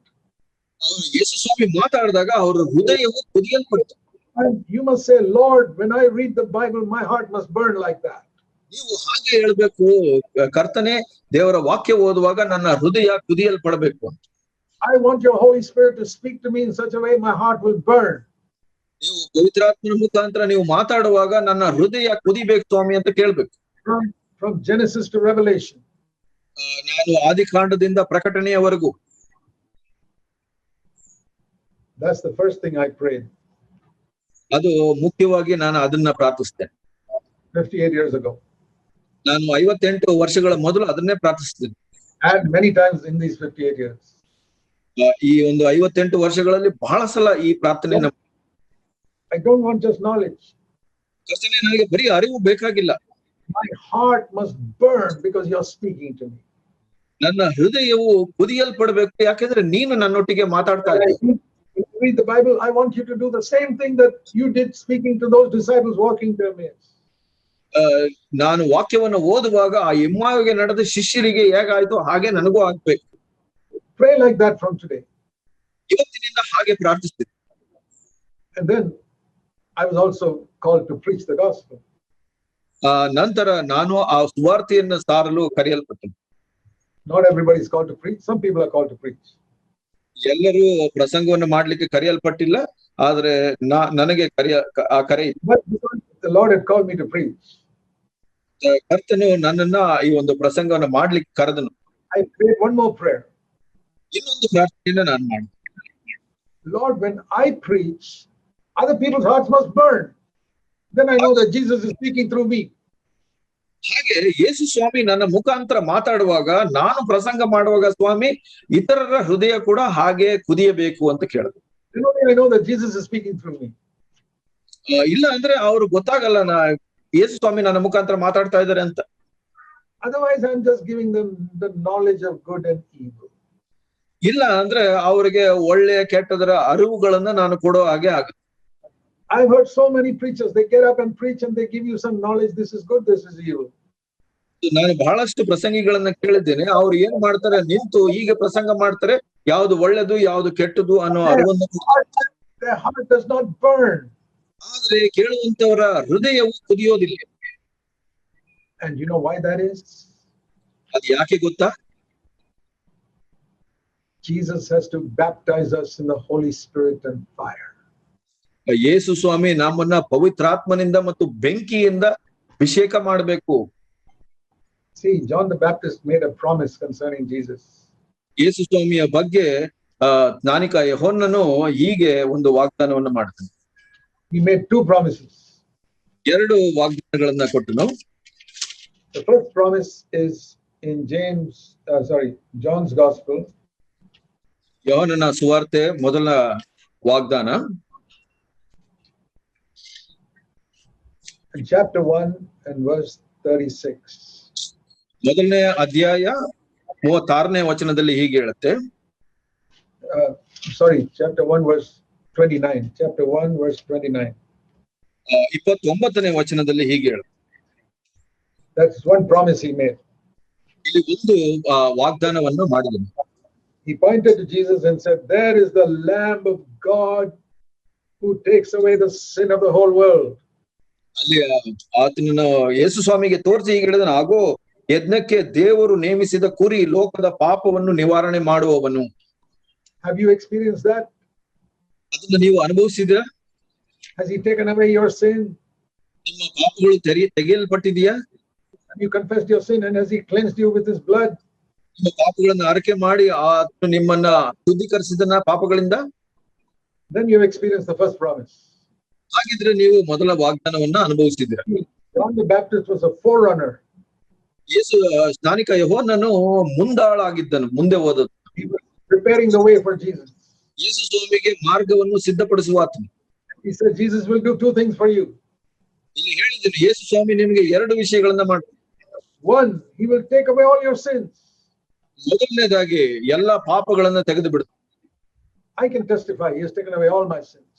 ನಾನು ಇದಕ್ಕೆ ಸಾಕ್ಷಿ ಕೊಡ್ತೇನೆ, ಎಲ್ಲಾ ಪಾಪಗಳನ್ನು ನಾನು ತೆಗೆದಿದ್ದೇನೆ. Not because I confessed it. ನಾನು ಅರಿಕೆ ಮಾಡೋದ್ರಿಂದ ಮಾತ್ರ ಅಲ್ಲ, but because I repented first and then confessed. ನಾನು ಅದರಿಂದ ಮಾನಸಾಂತರ ಪಟ್ಟು ಮತ್ತು ಅರಿಕೆ ಮಾಡಿರೋದ್ರಿಂದ. Some people say, "Oh Lord, I have sinned." Then you're not cleansed. ಕೆಲವರು ಹೇಳ್ತಾರೆ, ಕರ್ತನೇ ನಾನು ಪಾಪ ಮಾಡಿದ್ದೇನೆ ಅಂತ. ಹಾಗಿದ್ರೆ ಅವರ ಪಾಪ ಕ್ಷಮಾಪಣೆ ಆಗಿಲ್ಲ. John the Baptist's message was repent first. ಈ ಸ್ನಾನಿಕ ಯೋಹನ್ನನದ ವಿಷಯ ಏನಾಗಿತ್ತು? ಮೊದಲು ಮಾನಸಾಂತರ ಪಡಬೇಕು. How did he prepare the people for the coming of Christ? ಹೇಗೆ ಅವರು ಜನರನ್ನ ಸಿದ್ಧಪಡಿಸಿದನು? By telling them to turn from their sin. ಅವರ ಪಾಪಗಳಿಂದ ತಿರುಗಬೇಕು ಅಂತ. Not overcome it, just turn away from it. ನಾವು ಜಯ ಗಳಿಸೋದಂತಲ್ಲ, ಅದರಿಂದ ಮಾನಸಾಂತರ ಪಡಬೇಕು, ತಿರುಗಬೇಕು ಅಂತ. Overcoming sin Jesus taught later on. ಒಂದು ಜಯ ಗಳಿಸುವಂತದನ್ನ ಯೇಸು ಸ್ವಾಮಿ ಕ್ರಮೇಣವಾಗಿ ಹೇಳಿದ್ರು. John the Baptist just said turn away from sin. ಸ್ನಾನಿಕನಾದ ಯೋಹನ್ನನು ಹೇಳಿದ್ದು, ನೀವು ಅದರಿಂದ ತಿರುಗಬೇಕು, ಮಾನಸಾಂತರ ಪಡಬೇಕು. Here is Jesus who takes away the sin of the world. ಈತನ ಯಜ್ಞದ ಕುರಿಯು ನಿಮ್ಮ ಪಾಪಗಳನ್ನು ತೆಗೆಯುವನಾಗಿದ್ದಾನೆ. The second message, ಎರಡನೆಯ ಸಂದೇಶ, Matthew chapter 3 verse 11. ಮತ್ತಾಯ 3:11 ನಾವು ನೋಡ್ತೀವಿ. Matthew 3 and verse 11. 3:11 ಹೀಗೆ ಹೇಳಲ್ಪಟ್ಟಿದೆ. In the last part of that verse, ಕಡೆಯ ಭಾಗದಲ್ಲಿ, he will baptize you with the Holy Spirit and fire. ಆತನು ಪವಿತ್ರಾತ್ಮನಲ್ಲಿಯೂ ಬೆಂಕಿಯಲ್ಲಿಯೂ ನಿನಗೆ ಸ್ನಾನ ಮಾಡಿಸುವನು. So let's understand this. ಇದನ್ನ ತಿಳ್ಕೊಳ್ಳೋಣ. How did John the Baptist prepare the way for Jesus? ಯೇಸು ಸ್ವಾಮಿಗೆ ಸ್ನಾನಿಕನಾದ ಯೋಹಾನನು ಸಿದ್ಧಪಡಿಸುವ ಮಾರ್ಗ ಹೇಗೆ? That is the way for us also. ಅದೇ ಮಾರ್ಗ ನಮಗೆ ಕೂಡ. Turn away from sin, repent. ಮಾನಸಾಂತರ ಪಡಿ, ಪಾಪದಿಂದ ತಿರುಗಿಕೊಳ್ಳಿ. Jesus will take away your sin. He's the Lamb of God. ಯೇಸು ಸ್ವಾಮಿ ಆತನು ಯಜ್ಞದ ಕುರಿಯು, ಪಾಪಗಳನ್ನು ತೆಗೆದು ಬಿಡೋನಾಗಿ. And then don't stop there. ನಂತರ ಅಲ್ಲೇ ನಿಲ್ಲಿಸಬೇಡಿ. He will immerse you in the fire of the Holy Spirit. ಆತನು ಆ ಪವಿತ್ರಾತ್ಮನಲ್ಲಿಯೂ ಬೆಂಕಿಯಲ್ಲೂ ನಿನ್ನ ಮುಳುಗಿಸುವನಾಗಿದ್ದಾನೆ, ಸ್ನಾನ ಮಾಡುವಂತ ಆಗಿದ್ದಾನೆ. That's what happened on the day of Pentecost. ಪಂಚಶತಾಮದ ದಿನ ಅದೇ ನಡೆದಿದೆ. We can look at those 120 people who were praying in the upper room in Jerusalem on the day of Pentecost. ಆ ಒಂದು ಪಂಚಶತಾಮದ ದಿನ ನಾವು ಆ ಒಂದು 120 ಶಿಷ್ಯರು ಅಲ್ಲಿ ಮೇಲಿನ ಕೊಠಡಿಯಲ್ಲಿ ಕೂಡಿ ಪ್ರಾರ್ಥಿಸುವುದನ್ನ ಗಮನಿಸಬೇಕು. 120 people were like 120 cold pieces of iron. 120 ಮಂದಿ ಆ ಒಂದು 120 ಒಂದು ಕಬ್ಬಿಣದ ತುಂಡುಗಳ ತರ ನೋಡಬಹುದು. And they were put in the fire. ಆ ಒಂದು 120 ತುಂಡು ಬೆಂಕಿಯಲ್ಲಿ ಹಾಕಲ್ಪಟ್ಟು all of them became red hot. ಅವರು ಎಲ್ಲರೂ ಬೆಂಕಿಯಾಗಿ ಕೆಂಪಾದರು. Not only that, they melted and became one piece of iron. ಕೆಂಪಾಗಿದ್ದು ಮಾತ್ರ ಅಲ್ಲ, ಅವರು ಕರಗಿ ಅವರು 120 ಮಂದಿ ಒಂದಾದರು. And that is how the body of Christ was formed on the day of Pentecost. ಪಂಚಶತಾಮದ ದಿನ ಹಾಗೆ ಒಂದು ಕ್ರಿಸ್ತನ ದೇಹವು ಮಾರ್ಪಾಟಾಯಿತು. They didn't take some glue or gum and stick the 120 together. ಅಲ್ಲಿ ಒಂದು ಅಂಟು ತೆಗೆದುಕೊಂಡು ಆ ಒಂದು ತುಂಡುಗಳನ್ನ ಅಂಟಿಸ್ಲಿಲ್ಲ. You can take a piece of iron and stick it with glue. ಆ ಒಂದು ಕಬ್ಬಿಣದ ತುಂಡುಗಳನ್ನ ನೀವು ಅಂಟು ತೆಗೆದುಕೊಂಡು ಅಂಟಿಸಬಹುದು. You can break it, you can separate it. ನಂತರ ಅದನ್ನ ಅಲಗಿಸಬಹುದು ಕೂಡ. But when they are melted in the fire and they become one, you can't separate it. ಬೆಂಕಿಯಲ್ಲಿ ಒಂದು ಕರಗಲ್ಪಟ್ರೆ ಅವ್ರನ್ನ ಪ್ರತ್ಯೇಕ ಮಾಡ್ಲಿಕ್ಕೆ ಸಾಧ್ಯವಿಲ್ಲ. That is how God wants to build a church. ಹಾಗೆ ಒಂದು ಸಭೆಯನ್ನ ದೇವರು ಕಟ್ಟಲಿಕ್ಕೆ ಬಯಸ್ತಾರೆ. God wants to fill us with the fire of the Holy Spirit. ದೇವರು ಪವಿತ್ರಾತ್ಮನ ಬೆಂಕಿಯಲ್ಲಿ ನಮ್ಮನ್ನ ತುಂಬಿಸ್ಲಿಕ್ಕೆ ಬಯಸ್ತಾರೆ. And I did not experience that when I was first born again. ನಾನು ಮೊದಲು ಹೊಸದಾಗಿ ಹುಟ್ಟಿದಾಗ ಅದನ್ನ ಅನುಭವಿಸಲಿಲ್ಲ. I had only forgiveness of sins. ನನಗೆ ಆ ಒಂದು ಪಾಪದ ಕ್ಷಮಾಪಣೆ ಮಾತ್ರ ಹೊಂದಿಕೊಂಡಿದ್ದೆ. But Jesus said, if you're not satisfied with that, you thirst and come to me, I'll fill you with the Holy Spirit. ನಿನಗೆ ಆ ಒಂದು ತೃಪ್ತಿ ಇಲ್ಲ ಅಂದ್ರೆ ನೀನು ದಾಹದಿಂದ ನನ್ನ ಬಳಿ ಬಂದು ನಾನು ತುಂಬಿಸ್ತೀನಿ ಅಂತ ಹೇಳಿದ್ರು ಯೇಸು ಸ್ವಾಮಿ. That's what happened to me. ಹಾಗೆ ನನಗೂ ಆಯ್ತು. I thirsted and prayed and fasted and God filled me with the Holy Spirit. ನಾನು ಆ ಒಂದು ಹಸಿದು ಬಾಯಾರಿಕೆಯಿಂದ ದೇವರೇ ಅಂತ ಉಪವಾಸಗಳನ್ನ ಮಾಡಿ ಕೇಳಿದಾಗ ಆತನು ನನ್ನ ತುಂಬಿಸಿದ. And he set me on fire. ನಂತರ ಬೆಂಕಿಯಲ್ಲಿ ಅವನು ತುಂಬಿಸಿದನು ನನ್ನ. And that fire has not died out after all these years. ಇಷ್ಟು ವರ್ಷಗಳಿಂದ ನಾನು ನೋಡ್ತಾ ಇದ್ದೀನಿ, ಆ ಬೆಂಕಿ ಕರಗಿ ಹೋಗಿಲ್ಲ. Because it is a fire that God is always putting fuel inside. ಅದು ದೇವರು ಕೊಡುವಂತ ಬೆಂಕಿ ಆಗೋದ್ರಿಂದ ಅದು ಮಾತ್ರವಲ್ಲ, ಆತನು ಯಾವಾಗ್ಲೂ ಅದಕ್ಕೆ ಎಣ್ಣೆಯನ್ನು ಹಾಕ್ತಾ ಇದ್ದಾನೆ. And I want to say to all of you, my dear brothers and sisters in Karnataka. ಕರ್ನಾಟಕದಲ್ಲಿರುವಂತ ನನ್ನ ಪ್ರಿಯ ಸಹೋದರ ಸಹೋದರಿ ನಿಮ್ಗೆ ಹೇಳಲು ಬಯಸ್ತೇನೆ, if Jesus has forgiven your sin, ಯೇಸು ಸ್ವಾಮಿ ನಿಮ್ಮ ಪಾಪಗಳನ್ನ ಕ್ಷಮಿಸಿದವರಾದ್ರೆ, a brother or a sister or a young boy or girl, ಒಬ್ಬ ಸಹೋದರ ಸಹೋದರಿ, ಒಬ್ಬ ಯೌವನಸ್ಥ ಮಕ್ಕಳಾಗಿರ್ಬಹುದು, pray that God will fill you with the fire of the Holy Spirit. ಪ್ರಾರ್ಥಿಸಿರಿ, ದೇವರು ನಿಮ್ಮನ್ನ ಆ ಒಂದು ಬೆಂಕಿಯ ಪವಿತ್ರಾತ್ಮನ ಬೆಂಕಿಯಿಂದ ತುಂಬಿಸಬೇಕು, ಸ್ನಾನ ಮಾಡಬೇಕು ಅಂತ. Don't go to a Pentecostal church. ಆ ಒಂದು ಪೆಂಟೆಕೋಸ್ಟ್ ಸಭೆಗಳಿಗೆ ಹೋಗುವಂತ ಅವಶ್ಯಕತೆ ಇಲ್ಲ. That is only a painted fire. ಅಲ್ಲಿ ನಿಮ್ಗೆ ಸಿಗುವಂತದ್ದು ಹಚ್ಚಿದ ಬೆಂಕಿ ಅಂತ ಹೇಳ್ಬೋದು, ಚಿತ್ರ ಬಿಡಿಸಿ. If you get a painting of a fire, that does not give you light and it does not give you heat also. ನೀವು ಒಂದು ಬೆಂಕಿಯ ಒಂದು ಚಿತ್ರವನ್ನ ತೆಗೆದುಕೊಂಡು ಬಂದ್ರೆ ಅದು ನಿಮ್ಗೆ ಬೆಳಕು ಕೊಡೋದಿಲ್ಲ, ಮತ್ತೆ ಬಿಸಿಯನ್ನು ಮಾಡೋದಿಲ್ಲ. They make a lot of noise there and they think that is the fire.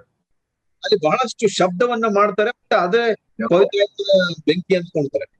The fire is what will make your thoughts pure, your words pure, and your actions pure. ಆ ಬೆಂಕಿ ಏನ್ ಮಾಡುತ್ತೆ ಅಂದ್ರೆ ನಿಮ್ಮ ಯೋಚನೆ, ನಿಮ್ಮ ಮಾತು ಮತ್ತು ನಿಮ್ಮ ಕಾರ್ಯಗಳನ್ನ ಶುದ್ಧೀಕರಿಸುತ್ತೆ, ಪವಿತ್ರಗೊಳಿಸುತ್ತೆ. And your heart will burn. ನಿಮ್ಮ ಹೃದಯವು ಕುದಿಯಲ್ಪಡುತ್ತೆ. And you know how one candle, small fire, can light 1,000 candles. ನಿಮಗೆ ಗೊತ್ತಿದೆ, ಒಂದು ಸಣ್ಣ ಮೇಣದ ಬತ್ತಿ ಅದು ಸಾವಿರಾರು ಮೇಣದ ಬತ್ತಿಗಳನ್ನ ಹಚ್ಚುತ್ತೆ. Simple question. Even the children can answer this. ಸರಳ ಪ್ರಶ್ನೆ, ಮಕ್ಕಳು ಕೂಡ ಉತ್ತರಿಸಬಹುದು. How many candles can one candle light? ಒಂದು ಮೇಣದ ಬತ್ತಿ ಎಷ್ಟು ಮೇಣದ ಬತ್ತಿಗಳನ್ನ ಹಚ್ಚಬಹುದು? Any number. ಬಹಳಷ್ಟು ಸಂಖ್ಯೆಗಳು. You take that lighted candle near any candle, that will catch fire. ನೀವು ಆ ಒಂದು ಮೇಣದ ಬತ್ತಿ ಇಟ್ಕೊಂಡು ಯಾವುದೇ ಮೇಣದ ಬತ್ತಿಗೆ ಹಚ್ಚಿದ್ರು ಅದು ಹಚ್ಕೊಳ್ತಾ ಹೋಗುತ್ತೆ. That is how you and I must be. ಹಾಗೆ ನೀವು ಕೂಡ ಇರ್ಬೇಕು. The life and the purity and the love of Christ must just flow from us to other people. ಆ ಜೀವ, ಪವಿತ್ರತೆ, ಕ್ರಿಸ್ತನ ಪ್ರೀತಿ ನಮ್ಮಲ್ಲಿಂದ ಹಂಚಲ್ಪಡ್ಬೇಕು. You cannot do that yourself. ನೀವಾಗಿ ಅದನ್ನ ಮಾಡ್ಲಿಕ್ಕೆ ಸಾಧ್ಯವಿಲ್ಲ. You can't say, okay, I heard the message, I'm going to do it from tomorrow. ನಾನು ಪ್ರಸಂಗವನ್ನು ಕೇಳದೆ ನಾಳೆಯಿಂದ ಇದು ಮಾಡ್ತೀನಿ ಅಂತ ಹೇಳಲಿಕ್ಕೆ ಆಗೋದಿಲ್ಲ. You'll be a failure. ನೀವು ಸೋಲ್ತೀರ. Humble yourself, go to God and say, fill me with the Holy Spirit and fire. ನಿಮ್ಮನ್ನ ನೀವು ತಗ್ಗಿಸ್ಕೊಂಡು ದೇವರ ಬಳಿ ಹೋಗಿ ನಿನ್ನ ಪವಿತ್ರಾತ್ಮನಿಂದ ತುಂಬಿಸು ಸ್ವಾಮಿ ಅಂತ ಕೇಳ್ಬೇಕು. And I'll tell you one very important requirement to get this fire. ಈ ಒಂದು ಬೆಂಕಿಯನ್ನ ಹೊಂದಿಕೊಳ್ಳಿಕ್ಕೆ ಮುಖ್ಯವಾದ ವಿಷಯವನ್ನ ನಾನು ಹೇಳ್ತೀನಿ. You have to humble yourself. ನೀವೇ ತಗ್ಗಿಸಲ್ಪಡಬೇಕು. God's fire is a fire of His grace. ದೇವರ ಬೆಂಕಿಯು ಆ ಒಂದು ಕೃಪೆಯ ಬೆಂಕಿಯಾಗಿದೆ. And 1 Peter 5 verse 5. 1 ಪೇತ್ರ 5:5 ಹೀಗೆ ಹೇಳುತ್ತೆ, that God gives His grace only to the humble.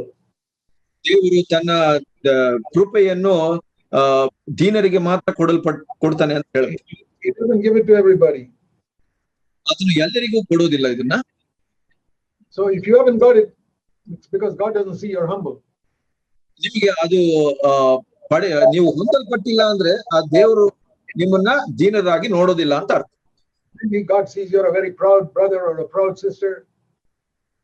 ಯಾವುದೇ ಸಹೋದರ ನೀವು ಗರ್ವಿಯಾಗಿದ್ರೆ, ಅಹಂಕಾರಿಯಾಗಿದ್ರೆ, ಸಹೋದರ ಸಹೋದರಿ ಆಗಿದ್ರೆ, you're trying to show others in your church that you're better than them.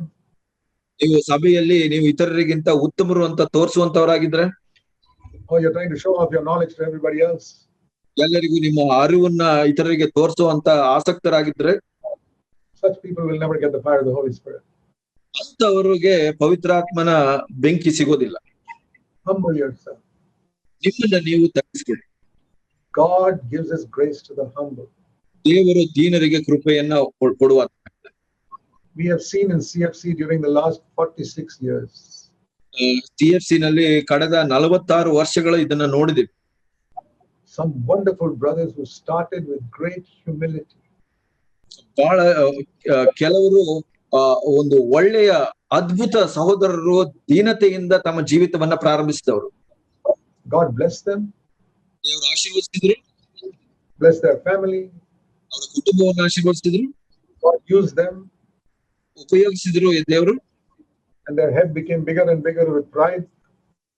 ಒಂದು ಅಹಂಕಾರದಿಂದ, ಗರ್ವದಿಂದ ಅವರ ತಲೆ ದೊಡ್ಡದಾಗ್ತಾ ಹೋಗ್ತು. And they fell away from CFC. CFCಯಿಂದನೇ ದೂರ ಬಿದ್ದೋಗ್ಬಿಟ್ರು. And they fell away from God. ದೇವರಿಂದ ಕೂಡ ದೂರ ಬಿದ್ದೋಗ್ಬಿಟ್ರು. They didn't commit adultery or kill anybody. ಅವರು ಯಾವುದೇ ಒಂದು ವ್ಯಭಿಚಾರವನ್ನಾಗ್ಲಿ ಕೊಲೆಯನ್ನಾಗ್ಲಿ ಮಾಡ್ಲಿಲ್ಲ. They did not go and steal some bank or anything. ಯಾವುದೋ ಒಂದು ಬ್ಯಾಂಕ್ ಅಲ್ಲಿ ಒಂದು ಕಳ್ಳತನ ಮಾಡೋದು ಹಾಗೇನು ಮಾಡ್ಲಿಲ್ಲ. They just became proud of their knowledge and how people respected them. ಅವರು ಈ ವಿಷಯದ ಬಗ್ಗೆ ಗರ್ವಿಷ್ಠರಾಗಿಬಿಟ್ರು. ಅವರ ದೇವರ ವಾಕ್ಯದ ಅರಿವು ಮತ್ತು ಇತರರು ಕೊಡುವಂತ ಗೌರವದಿಂದ. There are elder brothers in CFC who have fallen away like that. CFC ನಲ್ಲಿದ್ದಂತ ಕೆಲವು ಹಿರಿಯ ಸಹೋದರರು ಹೀಗೆ ಬಿದ್ದೋಗಿದ್ದಾರೆ. I can tell you their names, but I won't tell you. ನಾನು ಅವರ ಹೆಸರುಗಳನ್ನ ಹೇಳ್ಬೋದು, ಆದ್ರೆ ಹೇಳೋದಿಲ್ಲ. It's not for me to tell you their names, but I know them. ನಾನು ಅದನ್ನ ಹೇಳೋಕೆ ಸಾಧ್ಯವಿಲ್ಲ, ನನಗೆ ಗೊತ್ತಿದೆ ಅವ್ರು ಯಾರು. A warning for you. ಅದರಿಂದ ಒಂದು ಎಚ್ಚರಿಕೆ ನಿಮಗೆಲ್ಲ. The fire of God in your life. ನಿಮ್ಮ ಜೀವಿತದಲ್ಲಿ ಆ ದೇವರ ಬೆಂಕಿ ಇದೆಯಾ? Say, Lord, I don't want to exalt myself. ಕರ್ತನೇ, ನನ್ನನ್ನು ನಾನು ಹೆಚ್ಚಳ ಪಡಿಸಲಿಕ್ಕೆ ಬಯಸೋದಿಲ್ಲ. I want to lift up Jesus. ನಾನು ಯೇಸು ಸ್ವಾಮಿಯನ್ನ ಎತ್ತಿಸಬೇಕು ಸ್ವಾಮಿ. I don't want people to see me. I want them to see Jesus.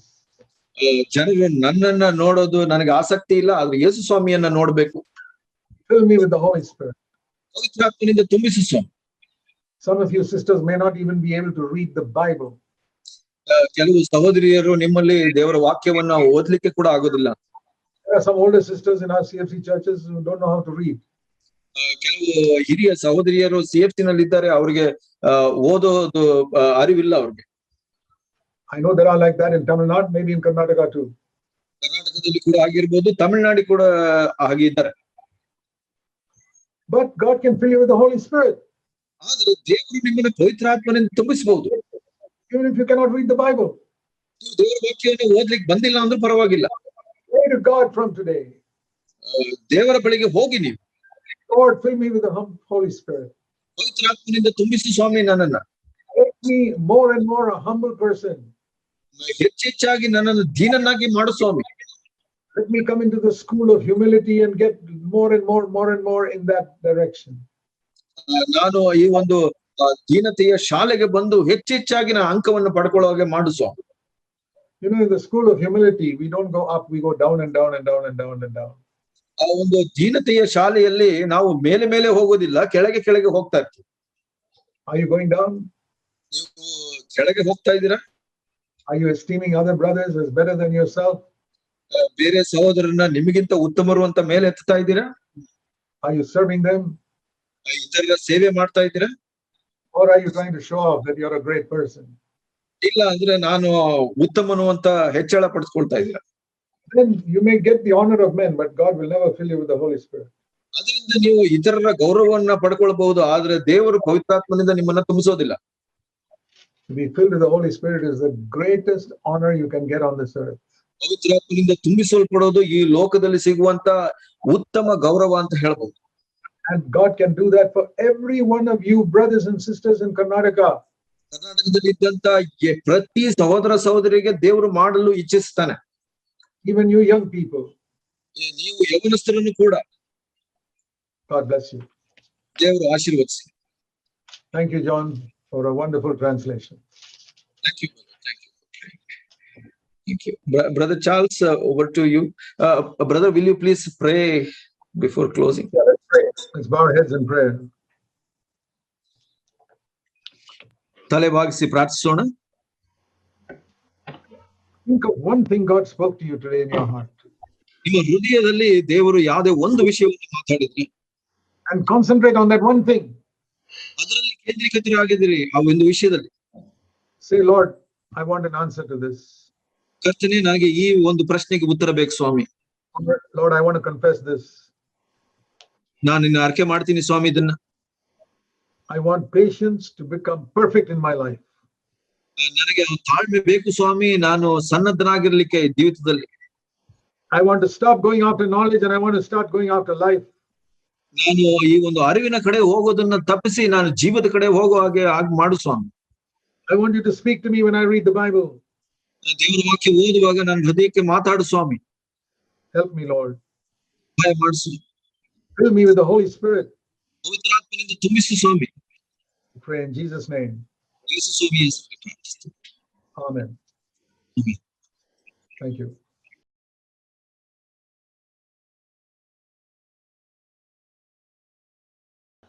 The first question is, Brother, what is your advice for newly planted churches? ಮೊದಲನೇ ಪ್ರಶ್ನೆ, ಹೊಸದಾಗಿ ನಿರೂಪಿಸಲ್ಪಟ್ಟ ಸಭೆಗಳಿಗೆ ನಿಮ್ಮ ಸಲಹೆ ಏನಾಗಿದೆ?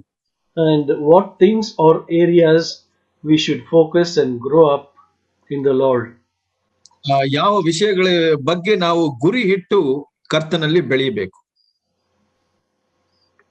Yeah.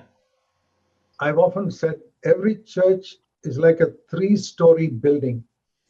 ನಾನು ಆಗಾಗ್ಗೆ ಹೇಳಿದ್ದೇನೆ, ಪ್ರತಿಯೊಂದು ಸಭೆಯು ಒಂದು 3 ಅಂತಸ್ತಿನ ಕಟ್ಟಡ ಅಂತ. A 3-story building has got a foundation, first floor, second floor, third. ಇಲ್ಲಿ ನಾವು 3 ಅಂತಸ್ತು ನಾವು ನೋಡುವಾಗ ಮೊದಲನೇದಾಗಿ ಅಸ್ತಿವಾರವಿರುತ್ತೆ, ಮೊದಲನೇ ಅಂತಸ್ತು, ಎರಡನೇ ಅಂತಸ್ತು, ಮೂರನೇ ಅಂತಸ್ತು ಇರುತ್ತೆ. Most important is the foundation. ಮುಖ್ಯವಾಗಿ ಅಸ್ತಿವಾರ. You've heard of so many buildings falling down. Very often the problem is in the foundation. ನಾವು ನೀವು ಕೇಳಿರಬಹುದು, ಬಹಳಷ್ಟು ಕಟ್ಟಡಗಳು ಕುಸಿದು ಹೋಗುವುದು ಅದರ ಮುಖ್ಯ ಕಾರಣ ಅಸ್ತಿವಾರ ಸರಿ ಇಲ್ಲದೆ ಇರೋದು. If you see a crack in the 3rd story, fault is in the foundation.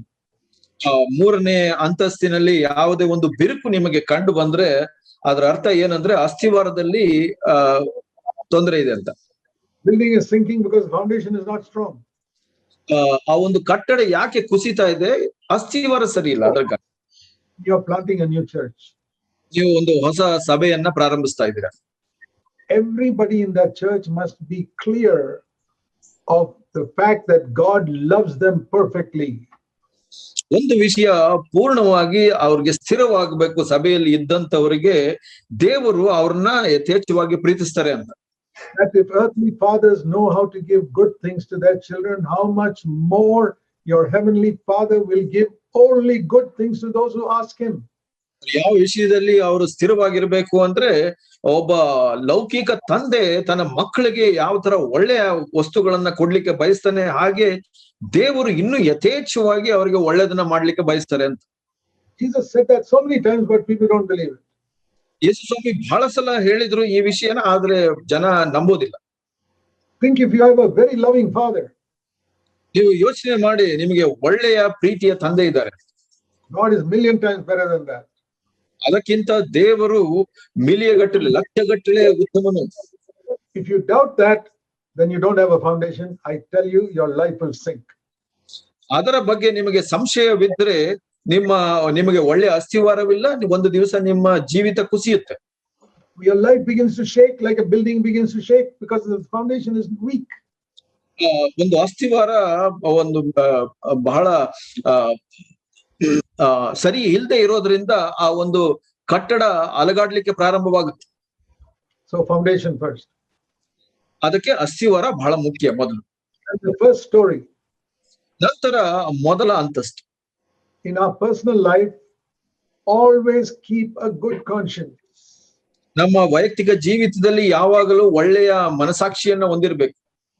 The difference between all animals and man is we have a conscience. They don't have a conscience. ಒಂದು ಪ್ರಾಣಿಗಳಿಗೂ ಮತ್ತು ಮನುಷ್ಯನಿಗೂ ವ್ಯತ್ಯಾಸ ಏನಂದ್ರೆ, ಅವಕ್ಕೆ ಮನಸಾಕ್ಷಿ ಇಲ್ಲ, ನಮಗೆ ಮನಸಾಕ್ಷಿ ಇದೆ. Your conscience tells you when you tell a lie. ನೀವು ಒಂದು ಸುಳ್ಳು ಹೇಳಿದಾಗ ನಿಮ್ಮ ಮನಸಾಕ್ಷಿ ಹೇಳುತ್ತೆ ನಿಮಗೆ. Even when you're going to tell a lie. ನೀವು ಒಂದು ಆ ಸುಳ್ಳನ್ನ ಹೇಳೋಕೆ ಹೋಗೋ ಮೊದಲನೇ ಹೇಳುತ್ತೆ. When you sign a false statement to make some more money. ನೀವು ಹಣ ಮಾಡ್ಲಿಕ್ಕೆ ಯಾವುದೇ ಒಂದು ಸುಳ್ಳು ಸಾಕ್ಷಿಯನ್ನ ಕೊಟ್ರೆ. When you get angry with somebody, your conscience tells you that was wrong. ಯಾರ ಜೊತೆನಾದ್ರೂ ನೀವು ಕೋಪ ಮಾಡ್ಕೊಂಡ್ರೆ ನಿಮ್ಮ ಮನಸಾಕ್ಷಿ ಹೇಳುತ್ತೆ ಅದರ ತಪ್ಪು ಅಂತ. Confess your sin to God. ನಿಮ್ಮ ಪಾಪವನ್ನ ದೇವರಿಗೆ ಅರಿಕೆ ಮಾಡಿ. Ask that person's forgiveness also. ಆ ವ್ಯಕ್ತಿಯ ಕ್ಷಮೆಯನ್ನು ಕೂಡ ಕೇಳಬೇಕು. How many of you ask forgiveness from your husband or your wife when you get angry with them? ನೀವು ಗಂಡ ಹೆಂಡತಿ ಎಷ್ಟು ಸಲ ಕ್ಷಮೆ ಕೇಳ್ತೀರಾ ನೀವು ಒಬ್ರೊಟ್ಟಿಗೆ ಒಬ್ರು ಕೋಪ ಮಾಡ್ಕೊಂಡಾಗ? If you don't, your building will fall. I'll tell you now itself. ನೀವು ಹಾಗೆ ಮಾಡಿಲ್ಲ ಅಂದ್ರೆ ನಾನು ಇವಾಗ್ಲೇ ಹೇಳ್ತೀನಿ, ನಿಮ್ಮ ಕಟ್ಟಡ ಕುಸಿದು ಹೋಗುತ್ತೆ. Forgive everyone. ಎಲ್ಲರನ್ನೂ ಕ್ಷಮಿಸಿರಿ. If you don't forgive someone, God will not forgive you. ನೀವು ಯಾರನ್ನಾದ್ರೂ ಕ್ಷಮಿಸಿಲ್ಲ ಅಂದ್ರೆ ದೇವರು ನಿಮ್ಮನ್ನ ಕ್ಷಮಿಸೋದಿಲ್ಲ. You can be in CFC 50 years. ನೀವು CFC ನಲ್ಲಿ 50 ವರ್ಷಗಳ ಕಾಲ ಇರಬಹುದು. You don't forgive somebody, I can tell you in Jesus' name, you will go to hell. ನೀವು ಯಾರನ್ನಾದ್ರೂ ಕ್ಷಮಿಸಿಲ್ಲ ಅಂತಂದ್ರೆ ನಾನು ಹೇಳ್ತೀನಿ, ಯೇಸು ಸ್ವಾಮಿ ಹೆಸರಲ್ಲಿ ನೀವು ನರಕಕ್ಕೆ ಹೋಗ್ತೀರಾ. Even if you sat 50 years in CFC. ನೀವು ಸಭೆಯಲ್ಲಿ CFC ಸಭೆಯಲ್ಲಿ 50 ವರ್ಷ ಇದ್ರೂ ಕೂಡ keep your conscience clear. ನಿಮ್ಮ ಮನಸ್ಸಾಕ್ಷಿಯನ್ನ ಶುದ್ಧವಾಗಿಟ್ಕೊಳ್ಳಿ. Don't appear to be good before others. Be good before God. ಇತರರ ಮುಂದೆ ಒಳ್ಳೆಯವರಾಗ ಇರೋ ಹಾಗೆ ನಟಿಸಬೇಡಿ, ದೇವರ ಮುಂದೆ ಶುದ್ಧರಾಗಿ. So, second story. ಎರಡನೆಯ ಅಂತಸ್ತು. This is what we must teach all the people in our church. ಇದ ಸಭೆಯಲ್ಲಿ ಇದ್ದವ್ರಿಗೆಲ್ಲರಿಗೂ ಇದನ್ನ ನಾವು ತಿಳುವಳಿಕೆ ಕೊಡಬೇಕು. Build your family life. ನಿಮ್ಮ ಕುಟುಂಬ ಜೀವಿತವನ್ನ ಕಟ್ಟುವರಾಗಿ. Live in a good, loving way, humble way with your husband and your wife. ಗಂಡ ಹೆಂಡತಿಯ ಜೊತೆ ದೀನರಾಗಿ ಪ್ರೀತಿಯಿಂದ ಇರೋದನ್ನ ಅಭ್ಯಾಸ ಮಾಡಿ. Let's strive to have peace in your home. ಮನೆಯಲ್ಲಿ ಸಮಾಧಾನವನ್ನು ಹೊಂದಿಕೊಳ್ಳಿಕ್ಕೆ ಪ್ರಯಾಸ ಪಡಿ. And bring up your children in the fear of God. ದೇವರ ಭಯದಲ್ಲಿ ನಿಮ್ಮ ಮಕ್ಕಳನ್ನ ಬೆಳೆಸಿ. Not most of your children, but all of your children. ಹೆಚ್ಚಿನಾಂಶ ಮಕ್ಕಳನ್ನಲ್ಲ, ಎಲ್ಲಾ ಮಕ್ಕಳನ್ನು ಕೂಡ. Teach them the word of God from the time they are 3 years old or 2 years old. 3 ವರ್ಷ ಅಥವಾ 2 ವರ್ಷದಿಂದನೇ ದೇವರ ವಾಕ್ಯವನ್ನ ಅವರಿಗೆ ಕಲಿಸಿರಿ. Teach them to pray when they are 3 years old. 3 ವರ್ಷ ಇರುವಾಗಲೇ ಅವರಿಗೆ ಪ್ರಾರ್ಥನೆ ಮಾಡೋದನ್ನ ಕಲಿಸಿ. To pray publicly in the family prayer. ಕುಟುಂಬ ಪ್ರಾರ್ಥನೆಯಲ್ಲಿ ಅವರು ಎಲ್ಲರೊಟ್ಟಿಗೆ ಪ್ರಾರ್ಥನೆ ಮಾಡ್ಲಿಕ್ಕೆ ಕಲಿಸಿ ಅವರಿಗೆ. They may not be able to say much, but let them say whatever they want. ಅವ್ರಿಗೆ ಹೆಚ್ಚು ಹೇಳಲಿಕ್ಕೆ ಗೊತ್ತಿರೋದಿಲ್ಲ, ಅವ್ರಿಗೆ ಏನ್ ಬರುತ್ತೆ ಅದು ಹೇಳಿ. When we have family prayer in our family with my grandchildren, ನಾವು ನಮ್ಮ ಮಧ್ಯ ಕುಟುಂಬ ಪ್ರಾರ್ಥನೆ ಇರುವಾಗ ನಮ್ಮ ಚಿಕ್ಕ ಮಕ್ಕಳ ಜೊತೆಯಲ್ಲಿ, even the youngest one, we say, okay, what do you want to say? ನಾವು ಚಿಕ್ಕ ಮೊಮ್ಮಕ್ಕಳಿಗೂ ಕೇಳ್ತೀವಿ, ನೀನ್ ಏನ್ ಹೇಳಲಿಕ್ಕೆ ಇಷ್ಟಪಡ್ತೀಯ? I want to share something. ಏನಾದ್ರು ಹೇಳು, ಹಂಚ್ಕೊಳ್ಬಹುದು. And he'll always say, Jesus died on the cross. ಯಾವಾಗ್ಲೂ ಹೇಳ್ತೀವಿ, ಯೇಸು ಸ್ವಾಮಿ ನಿನಗಾಗಿ ಸತ್ತಿದ್ದಾನೆ ಅಂತ. Yeah, I'm happy to hear that from a 3-year-old 100 times. So ಅವರು ಹಾಗೆ ಹೇಳ್ತಾರೆ, ನನಗಾಗಿ ಯೇಸು ಸ್ವಾಮಿ ಸತ್ತಿದ್ದಾರೆ ಅಂತ ನಾನು 100 ಸಲ ಬೇಕಾದ್ರೂ ಕೇಳಲಿಕ್ಕೆ ಇಷ್ಟಪಡ್ತೀನಿ. ಅದು Think of your family from childhood. ಮಕ್ಕಳಿಂದ ಮಕ್ಕಳಿರುವಾಗ್ಲಿಂದ ಅವರು ಪ್ರಾರ್ಥನೆಯಲ್ಲಿ ಭಾಗವಹಿಸಿ. Teach them the Bible. ದೇವರ ವಾಕ್ಯವನ್ನ ಕಲಿಸಿರಿ. Teach them to pray. ಪ್ರಾರ್ಥನೆ ಮಾಡಲು ಕಲಿಸಿರಿ. Open their mouth and pray even when they are 3 years old. 3 ವರ್ಷ ಇದ್ದಾಗ್ಲೂ ಅವರು ಬಾಯಿ ತೆರೆದು ಪ್ರಾರ್ಥನೆ ಮಾಡ್ಲಿಕ್ಕೆ ಕಲಿಸಿ. Build your family. ಹಾಗೆ ಒಂದು ಕುಟುಂಬವನ್ನ ಕಟ್ಟಿ. Teach them not to tell lies. ಅವರು ಸುಳ್ಳು ಹೇಳದ ಹಾಗೆ ನೋಡ್ಕೊಳ್ಳಿ, ಕಲಿಸಿ. Teach them to respect father and mother. ತಂದೆ ತಾಯಿಗೆ ಗೌರವ ಕೊಡಲು ಕಲಿಸಿರಿ. Very, very important. ಬಹಳ ಮುಖ್ಯ ಇದು.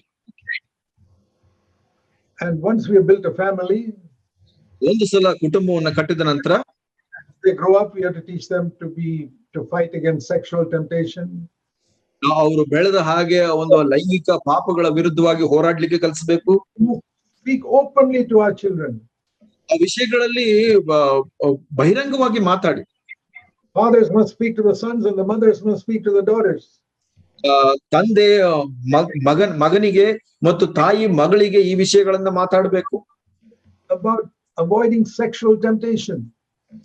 ಹೇಗೆ ಈ ಒಂದು ಲೈಂಗಿಕ ಶೋಧನೆಗಳನ್ನ ಜಯಗಳಿಸೋದು.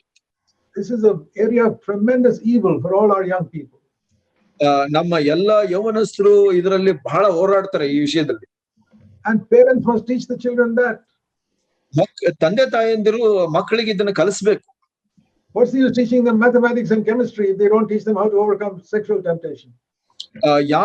ಅದರಿಂದ ಏನ್ ಪ್ರಯೋಜನ? ನೀವು ಬರೀ ಅವರಿಗೆ ಗಣಿತ ಮತ್ತು ವಿಜ್ಞಾನಗಳನ್ನ ಕಲಿಸಿ ಅವರು ಲೈಂಗಿಕ ಶೋಧನೆಗಳನ್ನ ಜಯಗಳಿಸೋದು ಹೇಗೆ ಅಂತ ಕಲಿಸಿಲ್ಲ ಅಂದ್ರೆ. Your children can come first in the class and go to hell. ನಿಮ್ಮ ಮಕ್ಕಳು ತರಗತಿಯಲ್ಲಿ ಮೊದಲು ಬಂದು ನರಕಕ್ಕೆ ಪಾತ್ರರಾಗ್ತಾರೆ. Because you don't teach them godliness. ಯಾಕೆ ಅಂದ್ರೆ ದೈವಿಕ ಜೀವಿತವನ್ನ ಅವ್ರಿಗೆ ಕಲಿಸಿಲ್ಲ ಅಂದ್ರೆ. So that's the family. Then on top of that, we have to build a ministry. ಅದು ಒಂದು ಕುಟುಂಬ. ಅದಕ್ಕೆ ಮೇಲೆ ದೇವರ ಸೇವೆಯನ್ನ ಕಟ್ಟಬೇಕು. Where ministry doesn't mean you have to become a big preacher. ಸೇವೆ ಅಂತ ಅಂದ್ರೆ ನೀವು ದೊಡ್ಡ ಪ್ರಸಂಗಿ ಆಗ್ಬೇಕು ಅಂತಲ್ಲ. There's a word in the Bible which says encourage one another every day. ಪ್ರತಿ ದಿವಸ ದೇವರ ವಾಕ್ಯದಲ್ಲಿ ಒಂದು ವಚನ ಇದೆ, ಪ್ರತಿ ದಿವಸ ಒಬ್ಬರನ್ನೊಬ್ಬರನ್ನು ಪ್ರೋತ್ಸಾಹಿಸಿರಿ ಅಂತ ಹೇಳುತ್ತೆ. Read that in Hebrews 3. ಇಬ್ರಿಯ 3ರಲ್ಲಿ ಅದು ಹೇಳಲ್ಪಟ್ಟಿದೆ. Every day encourage one another. ಪ್ರತಿ ದಿವಸ ಒಬ್ಬರನ್ನೊಬ್ಬರು ಪ್ರೋತ್ಸಾಹಿಸಿರಿ. Hebrews 3:13. ಇಬ್ರಿಯ 3:13. That is ministry and everybody can do that. ಅದೇ ಸೇವೆಯಾಗಿದೆ, ಅದು ಎಲ್ಲರೂ ಮಾಡಲು ಶಕ್ತರು. Speak to somebody on the phone. Say a word of encouragement also. ಒಂದು ಫೋನ್ ನಲ್ಲಿ ಒಂದು ಕರೆ ಮಾಡಿ ಮಾತಾಡಿದ್ರೆ ಅವ್ರಿಗೊಂದು ಪ್ರೋತ್ಸಾಹದ ಮಾತುಗಳನ್ನ ಆಡಿ. Somebody comes to visit your house. Speak one sentence of encouragement. ನಿಮ್ಮ ಮನೆಗೆ ಯಾರೋ ಸಂಧಿಸ್ಲಿಕ್ಕೆ ಬರ್ತಾರೆ, ಒಂದು ಪ್ರೋತ್ಸಾಹದ ಮಾತುಗಳನ್ನ ಆಡಿ. That is, every member in the body can build the body of Christ. ಹಾಗೆ ಪ್ರತಿಯೊಬ್ಬನು ಸಭೆಯನ್ನ ಕಟ್ಟಬಹುದು. So that is how we build a new church. ಹಾಗೆ ನಾವು ಹೊಸ ಸಭೆಯನ್ನ ಕಟ್ಟುವರಾಗ್ತೀವಿ. Okay, next question. Yeah, this question is something related to what you have already spoken. Yeah. Brother, what is your advice for newly appointed leaders? How can we be effective in God's hand? ಈ ಪ್ರಶ್ನೆ ಏನಂದ್ರೆ, ಹೊಸದಾಗಿ ನಿಯೋಜಿತರಾದ ಸಭೆಯ ಜವಾಬ್ದಾರಿ ಹೊಂದಿರುವಂತವರ ಜವಾಬ್ದಾರಿ ಏನು ಮತ್ತೆ ಹೇಗೆ ನಿರ್ವಹಿಸಬೇಕು? Yeah, I would say that every leader should seek to be filled with the Holy Spirit, most important. ಬಹಳ ಮುಖ್ಯವಾಗಿ ಪ್ರತಿಯೊಂದು ನಾಯಕನು ಪವಿತ್ರಾತ್ಮ ಭರಿತನಾಗಿರ್ಬೇಕು. And study the word of God regularly. ದೇವರ ವಾಕ್ಯವನ್ನ ಯಾವಾಗಲೂ ಅಧ್ಯಯನ ಮಾಡಬೇಕು. And constantly seek to humble yourself before the Lord. ಕರ್ತನ ಮುಂದೆ ನಿನ್ನನ್ನು ನೀವು ತಗ್ಗಿಸಿಕೊಳ್ಳಬೇಕು. And every day of your life, try to find something that you can repent of. ಪ್ರತಿ ದಿವಸ ಯಾವುದ ಒಂದು ವಿಷಯವನ್ನ ಕಂಡುಕೊಳ್ಬೇಕು, ಎಲ್ಲಿಂದ ಮಾನಸಾಂತರ ಪಡಬೇಕು. ಅದು I give you my honest testimony. I repent every day. ನನ್ನ ಒಂದು ಯಥಾರ್ಥವಾದ ಒಂದು ಸಾಕ್ಷಿಯನ್ನ ಕೊಡ್ತೇನೆ, ನಾನು ಪ್ರತಿ ದಿವಸ ಮಾನಸಾಂತರ ಪಡ್ತೇನೆ before God. ದೇವರ ಮುಂದೆ. Why? ಯಾಕೆ? Because I have not yet become 100% like Jesus Christ. ನಾನು ಪೂರ್ಣನಾಗಿ ಯೇಸು ಸ್ವಾಮಿಯ ತರ 100% ಆಗಿಲ್ಲ. The only person who can say I don't need to repent anymore is the one who says I've already become like Christ. ಒಬ್ಬ ವ್ಯಕ್ತಿ ಮಾನಸಾಂತರ ಪಡೋದು ಅವಶ್ಯಕತೆ ಇಲ್ಲ. ಯಾರಂದ್ರೆ ತಾನು ಪೂರ್ಣನಾಗಿ ಯೇಸು ಸ್ವಾಮಿ ತರ ಆಗಿರ್ತಾನಲ್ಲ ಅವನು. Nobody in the world is like that. ಲೋಕದಲ್ಲಿ ಯಾರು ಹಾಗಿಲ್ಲ. We are running a race. ನಾವು ಒಂದು ಓಟವನ್ನ ಓಡ್ತಾ ಇದ್ದೀವಿ. And if you're a leader, you must be an example in repentance. ನೀವು ನಾಯಕರಾಗಿದ್ರೆ ಈ ಮಾನಸಾಂತರ ಪಡೋದಲ್ಲಿ ಒಬ್ಬ ನಾಯಕನಾಗಿರ್ಬೇಕು, ಉದಾಹರಣೆಯಾಗಿರ್ಬೇಕು. Lord, show me where some area of my life I have not yet become like Jesus. ಕರ್ತನೇ, ನನಗೆ ತೋರಿಸು ಎಲ್ಲಿ ಯಾವ ಕ್ಷೇತ್ರದಲ್ಲಿ ನಾನು ಇನ್ನೂ ಯೇಸು ಸ್ವಾಮಿಯ ತರ ಆಗಿಲ್ಲ. I want to repent there. ಅಲ್ಲಿ ಮಾನಸಾಂತರ ಪಡ್ಬೇಕು ನಾನು. Something happens and you did not react in a Christ-like way. ಏನೋ ಒಂದು ವಿಷಯ ನಡೀತು, ನೀವು ಕ್ರಿಸ್ತನ ರೀತಿಯಲ್ಲಿ ಪ್ರತಿಕ್ರಿಯಿಸಲಿಲ್ಲ. You never opened your mouth. You never said God did anything wrong. ನೀವು ಬಾಯಿ ತೆರೆದಿಲ್ಲ, ಏನು ತಪ್ಪು ಹೇಳಿಲ್ಲ. But a little thought and attitude came in your heart that was un-Christ-like. ನಿಮ್ಮ ಯಾವುದೋ ಒಂದು ಯೋಚನೆ, ಒಂದು ಮನೋಭಾವ ಬಂತು, ಅದು ಕ್ರಿಸ್ತನ ತರ ಇರಲಿಲ್ಲ. Repent. ಅದರಿಂದ ಮಾನಸಾಂತರ ಪಡ್ಬೇಕು. If you follow this way, every day you'll find something to repent in your life. ನೀವು ಈ ಮಾರ್ಗದಲ್ಲಿ ನಡೆದರೆ ಪ್ರತಿ ದಿವಸ ಒಂದಲ್ಲ ಒಂದು ಮಾನಸಾಂತರ ಪಡುವಂತ ವಿಷಯಗಳಿರುತ್ತೆ. You will become more and more like Christ. ಹಾಗೆ ನೀವು ಹೆಚ್ಚೆಚ್ಚು ಕ್ರಿಸ್ತನ ಹಾಗೆ ಆಗ್ತೀರಿ. Then you can say, follow me as I follow Christ. ನಂತರ ನೀವು ಇತರರಿಗೆ ಹೇಳಬಹುದು, ನಾನು ಕ್ರಿಸ್ತನನ್ನ ಹಿಂಬಾಲಿಸಿದಾಗೆ ನೀವು ನನ್ನನ್ನ ಹಿಂಬಾಲಿಸಿ ಅಂತ. That's how every leader should be. ಎಲ್ಲ ನಾಯಕರು ಹೀಗಿರ್ಬೇಕು. Yeah, next. The next question is, brother, how to deal with kids of different temperament? Yeah. ಮಕ್ಕಳು ಬೇರೆ ಬೇರೆ ತರನಾದ ಒಂದು ಗುಣಗಳಿದ್ರೆ ಅದನ್ನ ಹೇಗೆ ವಿವರಿಸೋದು ಕುಟುಂಬದಲ್ಲಿ? And what things are to be treated serious while disciplining the kids? ಮಕ್ಕಳನ್ನ ಶಿಕ್ಷಿಸುವಾಗ ಯಾವ ವಿಷಯಗಳನ್ನ ಪ್ರಾಧಾನ್ಯತೆ ಕೊಟ್ಟು ಶಿಕ್ಷಿಸಬೇಕು? Whatever the temperament of your child, the Bible says, fathers, bring up your children in the discipline and instruction of the Lord. Ephesians chapter 6 verse 4. ಎಫೆಸಿಯ 6:4 ಹೀಗೆ ಹೇಳುತ್ತೆ, ನಿಮ್ಮ ಮಕ್ಕಳಿಗೆ ನೀವು ಮೆಚ್ಚುಗೆಯಾಗುವಂತೆ ಬಾಲ ಶಿಕ್ಷೆಯನ್ನು ಬಾಲ ಉಪದೇಶಗಳನ್ನು ಮಾಡುತ್ತಾ ಅವರನ್ನು ಸಾಕಿರಿ, ಅವರಲ್ಲಿ ಯಾವುದೇ ಗುಣಗಳಿದ್ರೂ ಪರವಾಗಿಲ್ಲ. Don't provoke, same verse, don't provoke them to anger by always criticizing them. ಅವರನ್ನ ಖಂಡಿಸಿ ಅಥವಾ ಅವರನ್ನ ಶಿಕ್ಷಿಸಿ ಯಾವಾಗಲೂ ಅವ್ರನ್ನ ಖಂಡಗಳ ಒಳಪಡಿಸಿ ಕಟ್ಟಲಿಗೆ ಕೋಪವನ್ನ ಎಬ್ಬಿಸಬೇಡಿ ಅಂತ ಅದೇ ವಚನ ಹೇಳುತ್ತೆ. It's the father's responsibility first, more than the mother's. ತಾಯಿಗಿಂತ ಇದು ತಂದೆಯ ಜವಾಬ್ದಾರಿ ಆಗಿರುತ್ತೆ. One negative thing, don't provoke them to anger. ಯಾವುದೇ ಒಂದು ಅವರಲ್ಲಿ ತಪ್ಪಿರ್ಬೋದು, ಆದ್ರೆ ಅವರಿಗೆ ಕೋಪವನ್ನು ಎಬ್ಬಿಸಬೇಡಿ. One thing you should not do, don't provoke your children to anger. ಈ ಒಂದು ವಿಷಯ ಬಹಳ ಮುಖ್ಯವಾಗಿರ್ಬೇಕು, ಅವರಲ್ಲಿ ಕೋಪವನ್ನು ಎಬ್ಬಿಸಬಾರದು. And two things you must do. One thing you must not do, two things you must do. ಒಂದು ವಿಷಯ ನೀವು ಮಾಡಬಾರದು, ಅದು ಕೋಪವನ್ನು ಎಬ್ಬಿಸಬಾರದು. 2 ವಿಷಯಗಳನ್ನ ನೀವು ಮಾಡಬೇಕು. Instruct them in the things of the Lord. Number 1. ವಿಷಯದಲ್ಲಿ ಅವ್ರನ್ನ ಶಿಕ್ಷಣ ಕೊಡಿ. Don't just read the Bible, teach them the Bible. ದೇವರ ವಾಕ್ಯವನ್ನ ಓದೋದು ಮಾತ್ರ ಅಲ್ಲ, ಅದನ್ನ ಕಲಿಸಿರಿ ಅವರಿಗೆ. Better to read one verse and explain it than read a whole chapter. ಒಂದು ಪೂರ್ಣ ಅಧ್ಯಾಯವನ್ನ ಓದೋದಕ್ಕಿಂತ ಒಂದು ವಚನ ಓದಿ ಅದನ್ನ ವಿವರಿಸುವುದು ಬಹಳ ಮುಖ್ಯ. And then the discipline of the Lord. ಕರ್ತನ ಬಾಲೋಪದೇಶ. And one major part of discipline is verse 1, verse 2, to honor their father and mother. ಬಾಲ ಶಿಕ್ಷೆಯನ್ನ ಕಲಿಸಬೇಕು ಅಂದ್ರೆ 2ನೇ ವಚನದಲ್ಲಿ ಹೇಳೋ ಹಾಗೆ ತಂದೆ ತಾಯಿಗಳನ್ನ ಗೌರವಿಸುವುದನ್ನು ಕಲಿಸಬೇಕು. If they don't honor their father and mother, they must be corrected. ಅವರು ತಂದೆ ತಾಯಿಗೆ ಗೌರವವನ್ನು ಕೊಟ್ಟಿಲ್ಲ ಅಂದ್ರೆ ಅವ್ರನ್ನ ತಿದ್ದಬೇಕು. I'm not saying you must spank them. You must speak to them firmly and say, you must learn to respect your father and mother. ನಾನು ಹೇಳುವುದು ಅವರಿಗೆ ಹೊಡೆಯಬೇಕು ಅಂತ ಅಲ್ಲ, ಆದ್ರೆ ಅವ್ರಿಗೆ ಕಲಿಸಬೇಕು ಹೇಗೆ ತಂದೆ ತಾಯಿ ಜೊತೆ ಮಾತಾಡಬೇಕು ಅನ್ನೋದು. And you must teach them one very important thing, never to tell a lie. ಬಹಳ ಮುಖ್ಯವಾಗಿ ಅವರಿಗೆ ಏನು ಕಲಿಸಬೇಕು ಅಂದ್ರೆ ಯಾವತ್ತೂ ಸುಳ್ಳು ಹೇಳಬಾರದು ಅಂತ. These are the 2 most important things I try to teach my children. ನನ್ನ ಮಕ್ಕಳಿಗೆ ಈ ಒಂದು 2 ವಿಷಯಗಳ ಮುಖ್ಯವಾಗಿ ನಾನು ಕಲಿಸಲಿಕ್ಕೆ ಪ್ರಯತ್ನ ಮಾಡ್ತೀನಿ. Honor your father and mother. ತಂದೆ ತಾಯಿಗೆ ಗೌರವಿಸಿ. And never tell me a lie. ಯಾವತ್ತೂ ಸುಳ್ಳು ಹೇಳಬೇಡಿ. Never tell anybody a lie. ಯಾರಿಗೂ ಸುಳ್ಳು ಹೇಳಿ. Yeah. Next. Yeah. The next question is it possible for a believer to maintain a good conscience and yet not have faith in God?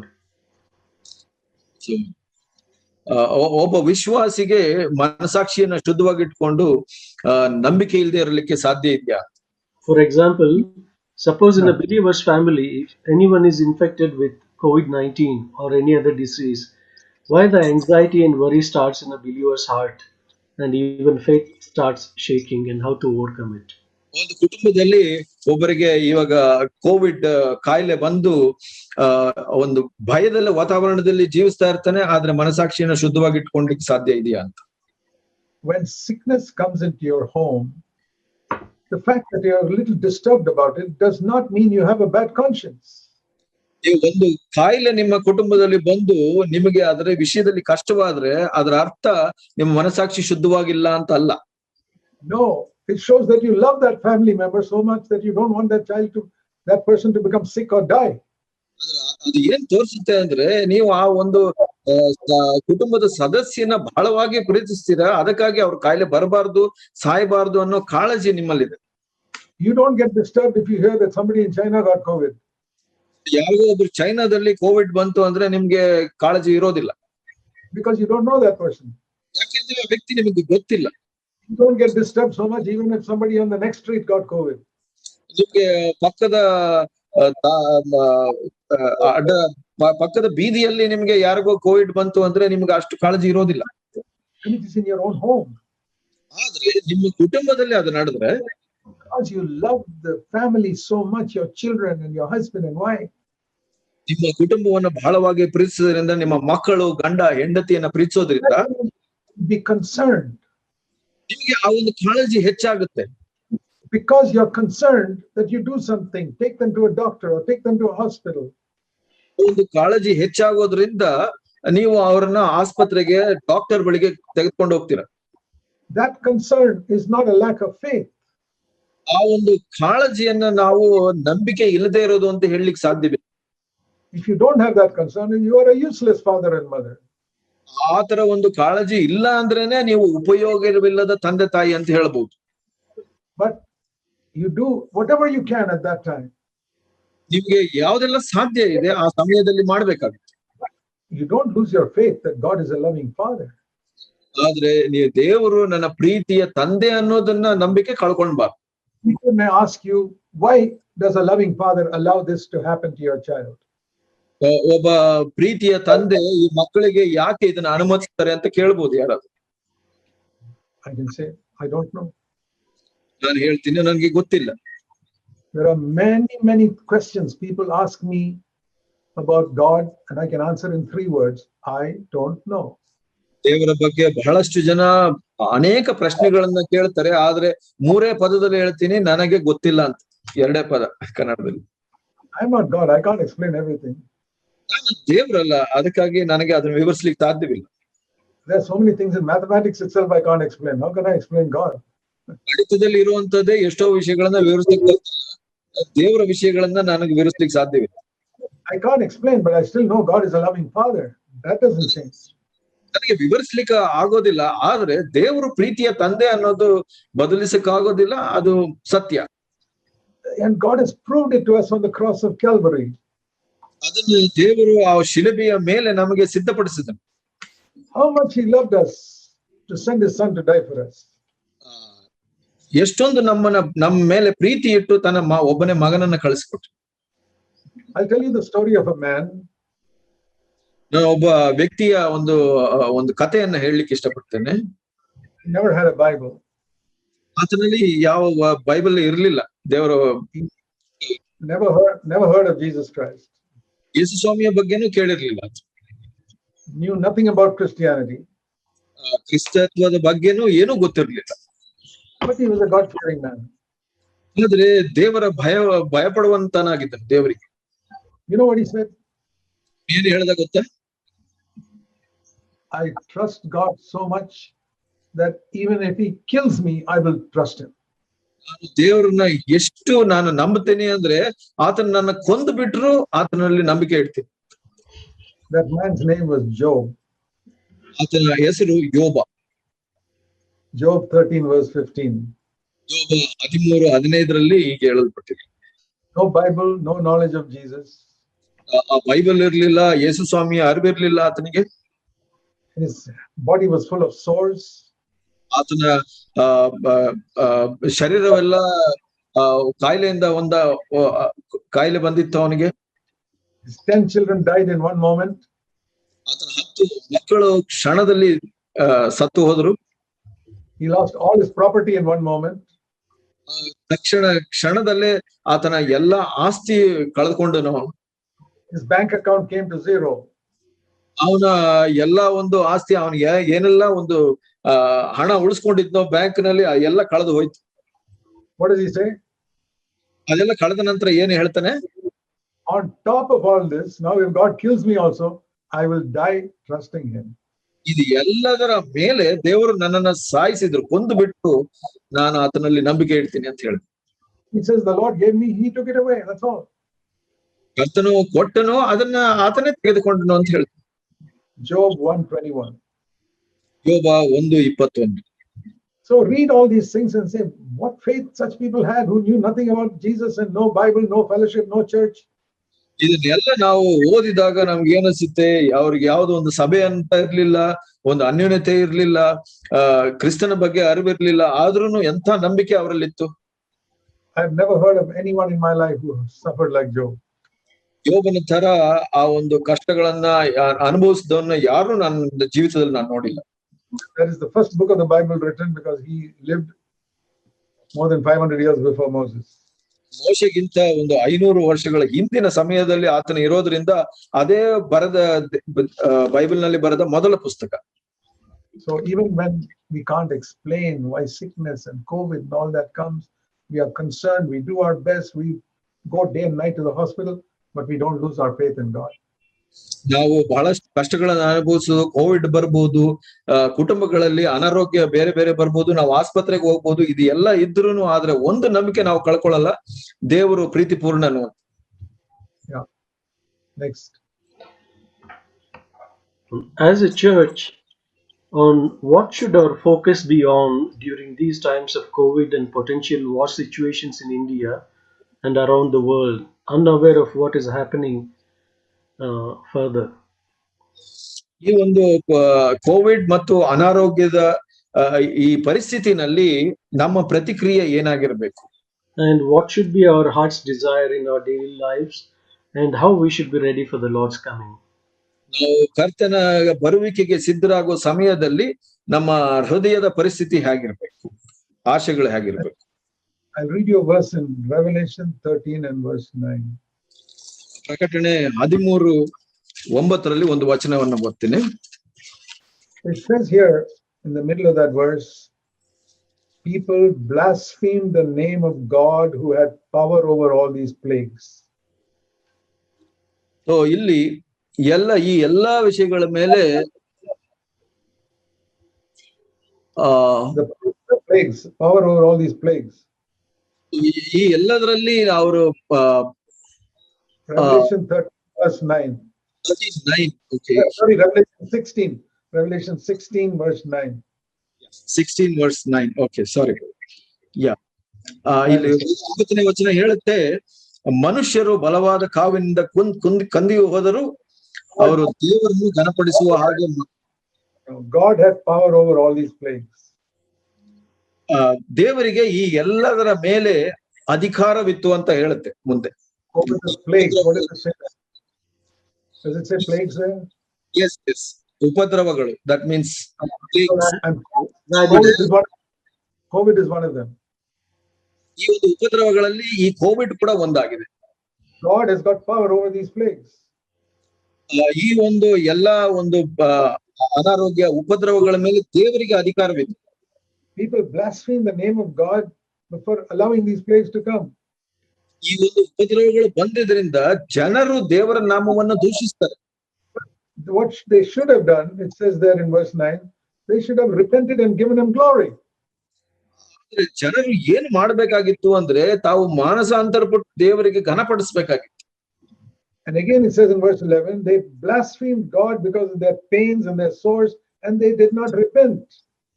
ಇಲ್ಲಿ 11ನೇ ವಚನದಲ್ಲಿ ಹೇಳುತ್ತೆ, ಮತ್ತೆ ಈ ವಿಷಯಗಳಲ್ಲಿ ಮಾನಸಾಂತರ ಮಾಡಿಕೊಳ್ಳದೆ ತಮ್ಮ ಕಷ್ಟಗಳ ದೆಸೆಯಿಂದ, ಹುಣ್ಣುಗಳ ದೆಸೆಯಿಂದ ಪರಲೋಕದ ದೇವರನ್ನು ದೂಷಿಸಿದ್ರು ಅಂತ ಹೇಳುತ್ತೆ. I see God allows plagues to teach people to repent. ನಾನು ಇಲ್ಲಿ ಏನು ನೋಡ್ತೀನಿ ಅಂದ್ರೆ, ದೇವರು ಈ ಒಂದು ಉಪದ್ರವಗಳು ಕೊಡೋ ಮುಖಾಂತರ ಜನರು ಮಾನಸಾಂತರ ಪಡಬೇಕು ಅಂತ ಬಯಸ್ತಾರೆ. So if you're not able to go to work, sit at home and build fellowship with your family. ನಿಮ್ಗೆ ಕೆಲಸಕ್ಕೆ ಹೋಗ್ಲಿಕ್ಕೆ ಸಾಧ್ಯವಾಗಿಲ್ಲ ಅಂದ್ರೆ ಕುಟುಂಬದಲ್ಲಿ ಒಂದು ಅನ್ಯೋನ್ಯತೆಯನ್ನು ಬೆಳೆಸ್ಕೊಳ್ಳಿ. You sit at home and see how much work your wife has to do and appreciate her. ನೀವು ಮನೆಯಲ್ಲಿ ಕುಳಿತುಕೊಂಡು ಹೆಂಡತಿ ಎಷ್ಟು ಕೆಲಸಗಳನ್ನ ಮಾಡಬೇಕು ಅಂತ ನೋಡಿ ಅದನ್ನ ಮೆಚ್ಕೊಳ್ಳಿ. See, people who used to go to office every day never appreciated how much work there is for the wife to do at home. ಯಾರು ಪ್ರತಿ ದಿವಸ ಕಚೇರಿಗೆ ಹೋಗ್ತಾ ಇದ್ರು, ಆಫೀಸ್ಗೆ ಹೋಗ್ತಾ ಇದ್ರು, ಅವ್ರಿಗೆ ಮನೆಯಲ್ಲಿ ಹೆಂಡತಿಯ ಕಷ್ಟಗಳು ಗೊತ್ತಿರ್ಲಿಲ್ಲ. So in COVID time they are learning that. Covid ಸಮಯದಲ್ಲಿ ಇದನ್ನ ಕಲಿತಾ ಇದ್ದಾರೆ. There's better fellowship between husband and wife. ಇಲ್ಲಿ ಗಂಡ ಹೆಂಡತಿ ಮಧ್ಯೆ ಒಳ್ಳೆ ಅನ್ಯೋನ್ಯತೆ ಬೆಳೀತದೆ. And the struggle to earn money at this difficult time. So ಈ ಒಂದು ಸಮಯದಲ್ಲಿ ಆ ಒಂದು ಹಣವನ್ನ ಸಂಪಾದಿಸಿಕೊಳ್ಳಲು ಕಷ್ಟವಿದೆ. And that makes wives appreciate their husbands, how hard they have to work to earn money. So ಹೆಂಡತಿಗೆ ಕೂಡ ಗಂಡನ ಪರಿಸ್ಥಿತಿಯನ್ನು ನೋಡಿ ಅವರ ಮೇಲೆ ಗೌರವ ಬರುತ್ತೆ. So that's one of the good things that has come out of COVID. Covid ಇಂದ ಬಂದಂತ ಒಂದು ಒಳ್ಳೆಯ ಫಲಿತಾಂಶ ಇದಾಗಿದೆ. Okay, next question. Is it possible for a believer to be 100% free from the fear of death? So ಒಬ್ಬ ವಿಶ್ವಾಸಿಯು ಸಾವಿನ ಭಯದಿಂದ ಪೂರ್ಣ 100% ಮುಕ್ತರಾಗಲು ಸಾಧ್ಯನಾ? See, there are two parts to our life, what we are conscious of and what we are unconscious of. ನಮ್ಮ ಜೀವಿತದಲ್ಲಿ ಎರಡು ಭಾಗಗಳಿದೆ. ಒಂದು ನಮಗೆ ಅರಿವಿರುವಂತದ್ದು, ಇನ್ನೊಂದು ನಮಗೆ ಅರಿವಿಲ್ಲದೆ ಇರುವಂತದ್ದು. God does not hold us responsible for the unconscious part. ಯಾವುದು ಸುಪ್ತ ಅಥವಾ ಅರಿವಿಲ್ದೇ ಇರೋದಿರುತ್ತೋ ದೇವರು ನಮ್ಮನ್ನ ಅದಕ್ಕೆ ಉತ್ತರವನ್ನ I can say unconsciously, I don't know if there is any fear of death in me. I don't even know. ನನಗೆ ಗೊತ್ತಿಲ್ಲದೆ ಇರೋ ಸ್ತರದಲ್ಲಿ ನನಗೆ ಭಯ ಇದೆಯಾ ಇಲ್ವಾ ನನಗೆ ಗೊತ್ತಿಲ್ಲ. But consciously I can say, ನನಗೆ ಅರಿವಿರುವಂತ ವಿಷಯಗಳಲ್ಲಿ, even though I'm 81 years old, I'm not looking forward to death and I don't fear death. ನನಗೆ 81 ವರ್ಷ ಆದ್ರೂ ನಾನು ಸಾಯ್ಬೇಕು ಅಂತ ಎದುರು ನೋಡ್ತಾ ಇಲ್ಲ, ನಾನು ಸಾವಿಗೆ ಭಯ ಕೂಡ ಪಡ್ತಾ ಇಲ್ಲ. I'm not saying, oh, let me die. No, I'm saying, Lord, come soon. I'm waiting for your coming. ನಾನು ಸತ್ತೋಗ್ಬಿಡ್ಬೇಕು ಅಂತ ನಾನು ಯೋಚನೆ ಮಾಡ್ತಾ ಇಲ್ಲ, ಕರ್ತನೆ ನೀನು ಬಾ, ನಾನು ಕಾಯ್ತಾ ಇದ್ದೀನಿ ಅಂತ ಹೇಳ್ತೀನಿ. I'll be a very miserable person if I'm looking forward to death. Sorry, brother. I'll be very miserable if I'm looking forward to death. ನಾನು ಸಾವನ್ನ ಎದುರು ನೋಡ್ತಾ ಇದ್ದೀನಿ ಅಂದ್ರೆ ನಾನು ನಿರಾಶೆಯುಳ್ಳ ವ್ಯಕ್ತಿ ಅಂತ ಹೇಳ್ಬೋದು. So I can say consciously, I am 100% free from the fear of death. ನಾನು ಅರಿವಿರೋ ಸ್ತರದಲ್ಲಿ ನಾನು ಪರಿಶೋಧನೆ ಮಾಡಿ ನೋಡಿದ್ರೆ ನನಗೆ ಯಾವುದೇ ಒಂದು ಭಯವಿಲ್ಲ ಸಾವಿನ ಬಗ್ಗೆ. Because of one reason, my Savior Jesus Christ has conquered death. ಅದು ಒಂದೇ ಒಂದು ಕಾರಣದಿಂದ ನನ್ನ ರಕ್ಷಕನಾದ ಯೇಸು ಸ್ವಾಮಿ ಈ ಸಾವಿನ ಮೇಲೆ ಜಯವನ್ನ ಹೊಂದಿದ. Let me ask you a question. ನಾನು ಒಂದು ಪ್ರಶ್ನೆಯನ್ನು ಕೇಳಲಿಕ್ಕೆ ಇಷ್ಟಪಡ್ತೀನಿ. If you're walking down the road with a friend, with a big lion, who's your friend? ಒಂದು ಜೊತೆಯಲ್ಲಿ ಒಂದು ಸಿಂಹವನ್ನ ಇಟ್ಕೊಂಡು ನೀನು ನಿಮ್ಮ ಒಂದು ಸ್ನೇಹಿತನಂತೆ ಒಂದು ರಸ್ತೆಯಲ್ಲಿ ನಡೆದು ಹೋಗ್ತಾ ಇದ್ರೆ, one little cat comes and ಒಂದು ಚಿಕ್ಕ ಬೆಕ್ಕು ಬಂದು ನಿಮಗೆ ಭಯಪಡಿಸ್ಬೇಕು ಅಂದ್ರೆ, or even a dog, ಒಂದು ನಾಯಿ ಆಗಿರ್ಬೋದು, you're not afraid. The lion takes care of that. ಅದಕ್ಕೆ ಭಯ ಪಡೋದಿಲ್ಲ, ಯಾಕೆಂದ್ರೆ ನಿಮ್ಮ ಜೊತೆ ಒಂದು ಸಿಂಹ ಇದೆ. If you really believe Jesus Christ is with you, who has conquered the devil, ನೀವು ನಿಜವಾಗ್ಲೂ ನಂಬೋದಾದ್ರೆ ಯೇಸು ಸ್ವಾಮಿ ಸಾವನ್ನ ಮರಣವನ್ನ ಜಯಿಸಿದ ಯೇಸು ಸ್ವಾಮಿ ನಿಮ್ಮೊಟ್ಟಿಗಿದ್ದಾನೆ ಅಂದ್ರೆ, the lion is with you. ಒಂದು ಸಿಂಹ ನಿಮ್ಮೊಟ್ಟಿಗಿದ್ದ ಹಾಗೆ. You're not afraid of anything. ನೀವು ಯಾವುದಕ್ಕೂ ಭಯ ಪಡೋದಿಲ್ಲ. Yeah, next question. The next question is, why God tests spiritually minded brothers? ಯಾಕೆ ದೇವರು ಆತ್ಮಿಕ ಮನಸ್ಸನ್ನ ಹೊಂದಿದಂತ ಸಹೋದರರಿಗೆ ಪರೀಕ್ಷೆಯನ್ನ ಅನುಮತಿಸ್ತಾರೆ? To make them more spiritual, that's all. ಅವರನ್ನ ಇನ್ನೂ ಹೆಚ್ಚು ಆತ್ಮಿಕರನ್ನಾಗಿ ಮಾಡ್ಲಿಕ್ಕೆ ಆ ಒಂದು ಪರೀಕ್ಷೆಯನ್ನ ಅನುಮತಿಸ್ತಾರೆ. Why do 12th standard students have an examination? ಯಾಕೆ 12ನೇ ತರಗತಿಯ ಒಬ್ಬ ವಿದ್ಯಾರ್ಥಿಗೆ ಒಂದು ಪರೀಕ್ಷೆ ಇರುತ್ತೆ? So that they can pass and go to college. ಅಲ್ಲಿಂದ ಒಂದು ಉತ್ತೀರ್ಣನಾಗಿ ಒಂದು ಕಾಲೇಜ್ಗೆ ಹೋಗ್ಬೇಕು ಅಂತ. Yeah. Next question. Yeah. Babylon is mentioned in the book of Daniel and Revelation. Please explain the meaning or connection between the two. Babylon ಒಂದು ಪದವನ್ನ, ಅದರ ವಿಷಯವನ್ನ ದಾನಿಯೇಲನ ಪುಸ್ತಕದಲ್ಲಿ ಮತ್ತು ಪ್ರಕಟಣೆ ಪುಸ್ತಕದಲ್ಲಿ ನಮೂದಿಸಲ್ಪಟ್ಟಿದೆ. ಇದರ ಸಂಬಂಧವೇನು? Babylon is called the prostitute in Revelation 17. ಪ್ರಕಟಣೆ 17ರಲ್ಲಿ ಬಾಬಿಲೋನನ್ನ ಒಬ್ಬ ವ್ಯಭಿಚಾರಿಣಿ ಅಂತ ಹೋಲಿಸಲ್ಪಟ್ಟಿದೆ.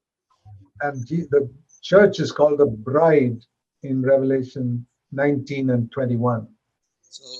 ಪ್ರಕಟಣೆ 19-21ರಲ್ಲಿ ಸಭೆಯನ್ನು ಮದಲಗಿತ್ತಿ ಅಂತ ಕರೆಯಲ್ಪಟ್ಟಿದೆ. The bride is the one who is loyal to the bridegroom. ಮದಲಗಿತ್ತಿ ಅಂದ್ರೆ ಒಬ್ಬ ಮದಲಿಂಗನಿಗೆ ನಂಬಿಗಸ್ತ ಆಗಿರುವಂತ ವ್ಯಕ್ತಿ. Not interested in anything that Jesus is not interested in. ಯೇಸು ಸ್ವಾಮಿಗೆ ಯಾವುದರಲ್ಲಿ ಆಸಕ್ತಿ ಇಲ್ಲವೋ ಅದರ ಯಾವುದರಲ್ಲೂ ಆಸಕ್ತಿಯನ್ನ ಹೊಂದಿರೋದಿಲ್ಲ ಮದಲಗಿತ್ತಿ. The prostitute is one who claims to love Jesus. ಒಂದು ವ್ಯಭಿಚಾರಿಣಿ ಅಂದ್ರೆ ಯೇಸು ಸ್ವಾಮಿನ ಪ್ರೀತಿಸ್ತೀನಿ ಅಂತ ಹೇಳ್ಕೊಳ್ಳುವಂತದ್ದು. Like a prostitute loves other men, their real love is in many worldly things. ಹಾಗೆ ಒಬ್ಬ ವ್ಯಭಿಚಾರಿಣಿಯ ಬಹಳ ಜನರನ್ನ ಪ್ರೀತಿಸ್ತಾಳೆ, ಆದ್ರೆ ಲೋಕದಲ್ಲಿ ಆಸಕ್ತಿ ಇರುತ್ತೆ. It's like a woman who says, I'm engaged to marry this person, but she's fooling around with so many other men. ಒಬ್ಬ ಹೆಣ್ಣು ನಾನು ಈತನಲ್ಲಿ ಆಸಕ್ತಿ ಹೊಂದಿದ್ದೇನೆ ಅಂತ ಒಬ್ಬನನ್ನ ಹೇಳಿ, ಆದ್ರೆ ಇನ್ನೂ ಇತರ ಗಂಡಸರ ಜೊತೆ ಓಡಾಡೋ ಹಾಗೆ. When a person says, I'm engaged to be married to Jesus Christ, ನಾನು ಒಬ್ಬ ವ್ಯಕ್ತಿ ಯೇಸು ಸ್ವಾಮಿಯ ಜೊತೆ ನಾನು ಒಪ್ಪಂದ ಮಾಡ್ಕೊಂಡಿದ್ದೀನಿ ಆತನನ್ನ ಮದುವೆ ಆಗ್ಲಿಕ್ಕೆ ಅಂತ ಹೇಳಿ live for the sinful things in the world.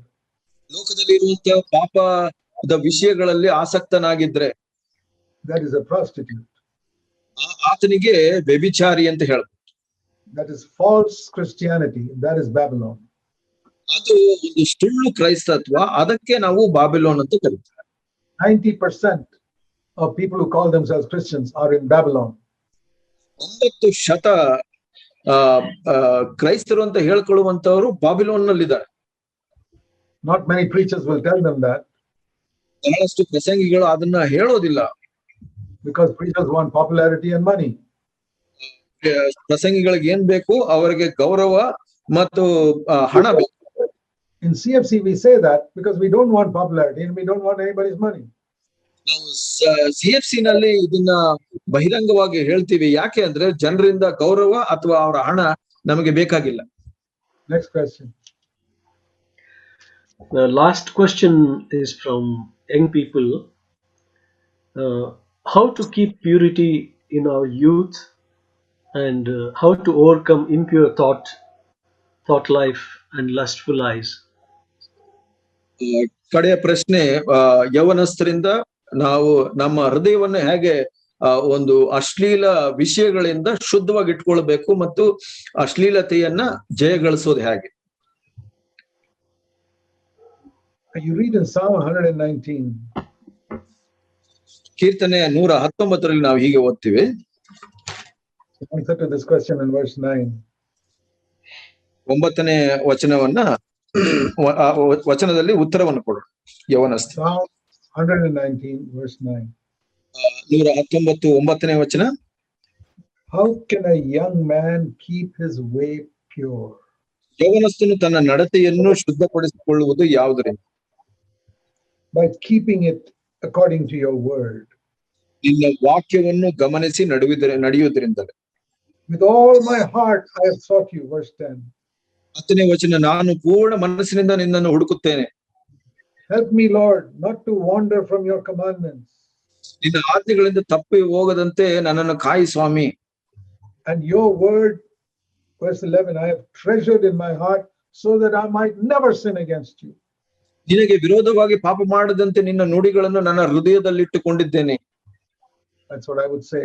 Treasure God's word in your heart all the time. ನಾನು ಇದು ಹೇಳಲು ಇಷ್ಟಪಡ್ತೇನೆ. ನಿಮ್ಮ ಹೃದಯದಲ್ಲಿ ದೇವರ ವಾಕ್ಯಗಳನ್ನ ಕೂಡಿಸಿ ಹಿಡಿ. I remember when I was converted, I was 19 and a half. ನನಗೆ ನೆನಪಿದೆ, ನಾನು ಪರಿವರ್ತನೆ ಹೊಂದಿದಾಗ 19.5 ವರ್ಷದವನಾಗಿದ್ದೆ. Every morning I would get up, kneel down by my bed and pray. ಪ್ರತಿ ದಿವಸ ನಾನು ನನ್ನ ಹಾಸಿಗೆಯ ಪಕ್ಕ ಮೊಣಕಾಲೂರಿ ದೇವರಿಗೆ ಪ್ರಾರ್ಥಿಸ್ತಾ ಇದ್ದೆ. Then take the Bible and read it every single morning. ಪ್ರತಿ ಬೆಳಿಗ್ಗೆ ನಾನು ಎದ್ದಾಗ ದೇವರ ವಾಕ್ಯವನ್ನ ಓದ್ತಾ ಇದ್ದೆ. In 7 years, I knew the Bible thoroughly. 7 ವರ್ಷ ಕಾಲದಲ್ಲಿ ದೇವರ ವಾಕ್ಯದ ಅರಿವು ಪೂರ್ಣವಾಗಿ ನನಗೆ ಗೊತ್ತಾಯ್ತು. I didn't go to Bible school. I was working in the Navy. During my spare time, I studied the Bible. ನಾನು ಆವಾಗ ಏನು ಬೈಬಲ್ ಅಧ್ಯಯನ ಶಾಲೆ ಕಾಲೇಜ್ಗೆ ಹೋಗ್ಲಿಲ್ಲ. ಆದ್ರೆ ನಾನು ನೌಕೆಯಲ್ಲಿ ಕೆಲಸ ಮಾಡ್ತಾ ಇದ್ದೆ, ನೌಕಾದಳದಲ್ಲಿ. ಮತ್ತೆ ನನ್ನ ಉಳಿದ ಸಮಯಗಳಲ್ಲಿ ನಾನು ದೇವರ ವಾಕ್ಯ ಓದ್ತಾ ಇದ್ದೆ. Holy Spirit taught the first disciples. The Holy Spirit can teach you today. ಮೊದಲು ಶಿಷ್ಯರಿಗೆ ಪವಿತ್ರಾತ್ಮನೇ ದೇವರ ವಾಕ್ಯವನ್ನು ಬೋಧಿಸಿದನು. ಹಾಗೆ ಇವತ್ತು ಕೂಡ ಪವಿತ್ರಾತ್ಮನು ನಮಗೆ ಬೋಧಿಸ್ತಾನೆ. That is the way we can protect ourselves. And one day, if you're like that, God will one day use you to serve Him. ಹಾಗಿದ್ರೆ ದೇವರು ನಮ್ಮನ್ನ ಕಾಯ್ತಾರೆ ಮತ್ತು ಪೋಷಿಸ್ತಾರೆ ಮತ್ತು ಒಂದು ದಿವಸ ಇತರರಿಗೆ ಸೇವೆ ಮಾಡ್ಲಿಕ್ಕೆ ಸಹಾಯ ಮಾಡ್ತಾರೆ. The older generation in CFC is growing older and older and older. Needs to be replaced with a younger generation now. CFC ನಲ್ಲಿ ಹಿರಿಯರು ಇನ್ನೂ ಹಿರಿಯರಾಗ್ತಾ ಇದ್ದಾರೆ, ವಯಸ್ಸಾಗ್ತಾ ಇದೆ. ಅದನ್ನ ಬದಲಾಯಿಸುವುದು ಯೌವನಸ್ಥರು ಈ ವಿಷಯದಲ್ಲಿ ಗಂಭೀರವಾಗಿದ್ದಾರೆ. I'm not saying the older generation all going to die. That's not what I'm saying. ನಾನು ಹೇಳ್ತಾ ಇರೋದು ಹಿರಿಯರೆಲ್ಲ ಸತ್ತೋಗ್ಬಿಡ್ತಾರೆ ಅಂತ ನಾನು ಹೇಳ್ತಾ ಇಲ್ಲ. I'm saying the work has grown so much that we need so many young people more to take over the responsibility. ಯಾಕೆ ಅಂದ್ರೆ ಈ ಸೇವೆಯ ಕಾರ್ಯಗಳು ಹೆಚ್ಚು ವೃದ್ಧಿಯಾಗಿರೋದ್ರಿಂದ ನಮ್ಗೆ ಇನ್ನೂ ಹೆಚ್ಚು ಸೇವಕರ ಅವಶ್ಯಕತೆ ಇದೆ. I remember the first 6 years of CFC. Then we had only about 50 people. ನನಗೆ ನೆನಪಿದೆ, ಮೊದಲ 6 ವರ್ಷಗಳಲ್ಲಿ ನಮ್ಮ CFC ನಲ್ಲಿ ಒಂದು 50-60 ಜನನೇ ಇದ್ರು. We have two of us elders, we could take care of them very easily. ನಾವು ಇಬ್ಬರು ನಾಯಕರು ಅವರನ್ನ ಸರಾಗವಾಗಿ ನೋಡ್ಕೊಳ್ಬಹುದಾಗಿತ್ತು. But in these 45 years, it has gone to 6, 7, 8,000 people now. ನಾವು ಈ ಒಂದು 45 ವರ್ಷದಲ್ಲಿ ನೋಡ್ತೀವಿ 6, 7, 8 ಸಾವಿರ ಜನ ವೃದ್ಧಿಯಾಗಿದ್ದಾರೆ. In so many 10, 11 countries. 10, 11 ದೇಶಗಳಲ್ಲಿ ವೃದ್ಧಿಯಾಗಿದೆ. We need young people who are wholehearted, radical, faithful, who will study the word and say, Lord, please use me to serve you. ನಮಗೆ ಯವನಸ್ಥರ ಅವಶ್ಯಕತೆ ಇದೆ. ಯಾರು ತೀವ್ರವಾಗಿದ್ದಾರೆ, ಆಸಕ್ತರಾಗಿದ್ದಾರೆ, ದೇವರ ವಾಕ್ಯವನ್ನ ಓದ್ತಾರೆ, ದೇವರಲ್ಲಿ ಆತ್ಕೊಳ್ತಾರೆ, ಅಂತವರ ಅವಶ್ಯಕತೆ ಇದೆ ದೇವರಿಂದ ಉಪಯೋಗಿಸಲ್ಪಡ್ಲಿಕ್ಕೆ. All of you young people, pray that God will use you to serve him in Karnataka. ಎಲ್ಲ ಯವನಸ್ಥರು ನೀವು ಪ್ರಾರ್ಥನೆ ಮಾಡಿ ದೇವರು ನಿಮ್ಮನ್ನ ಕರ್ನಾಟಕದಲ್ಲಿ ನಿಮ್ಮನ್ನ ಉಪಯೋಗಿಸ್ಲಿ ಅಂತ. Yeah. Thank you, Charles. Thank you very much, Brother Zach, for the word you shared and also patiently answering our questions.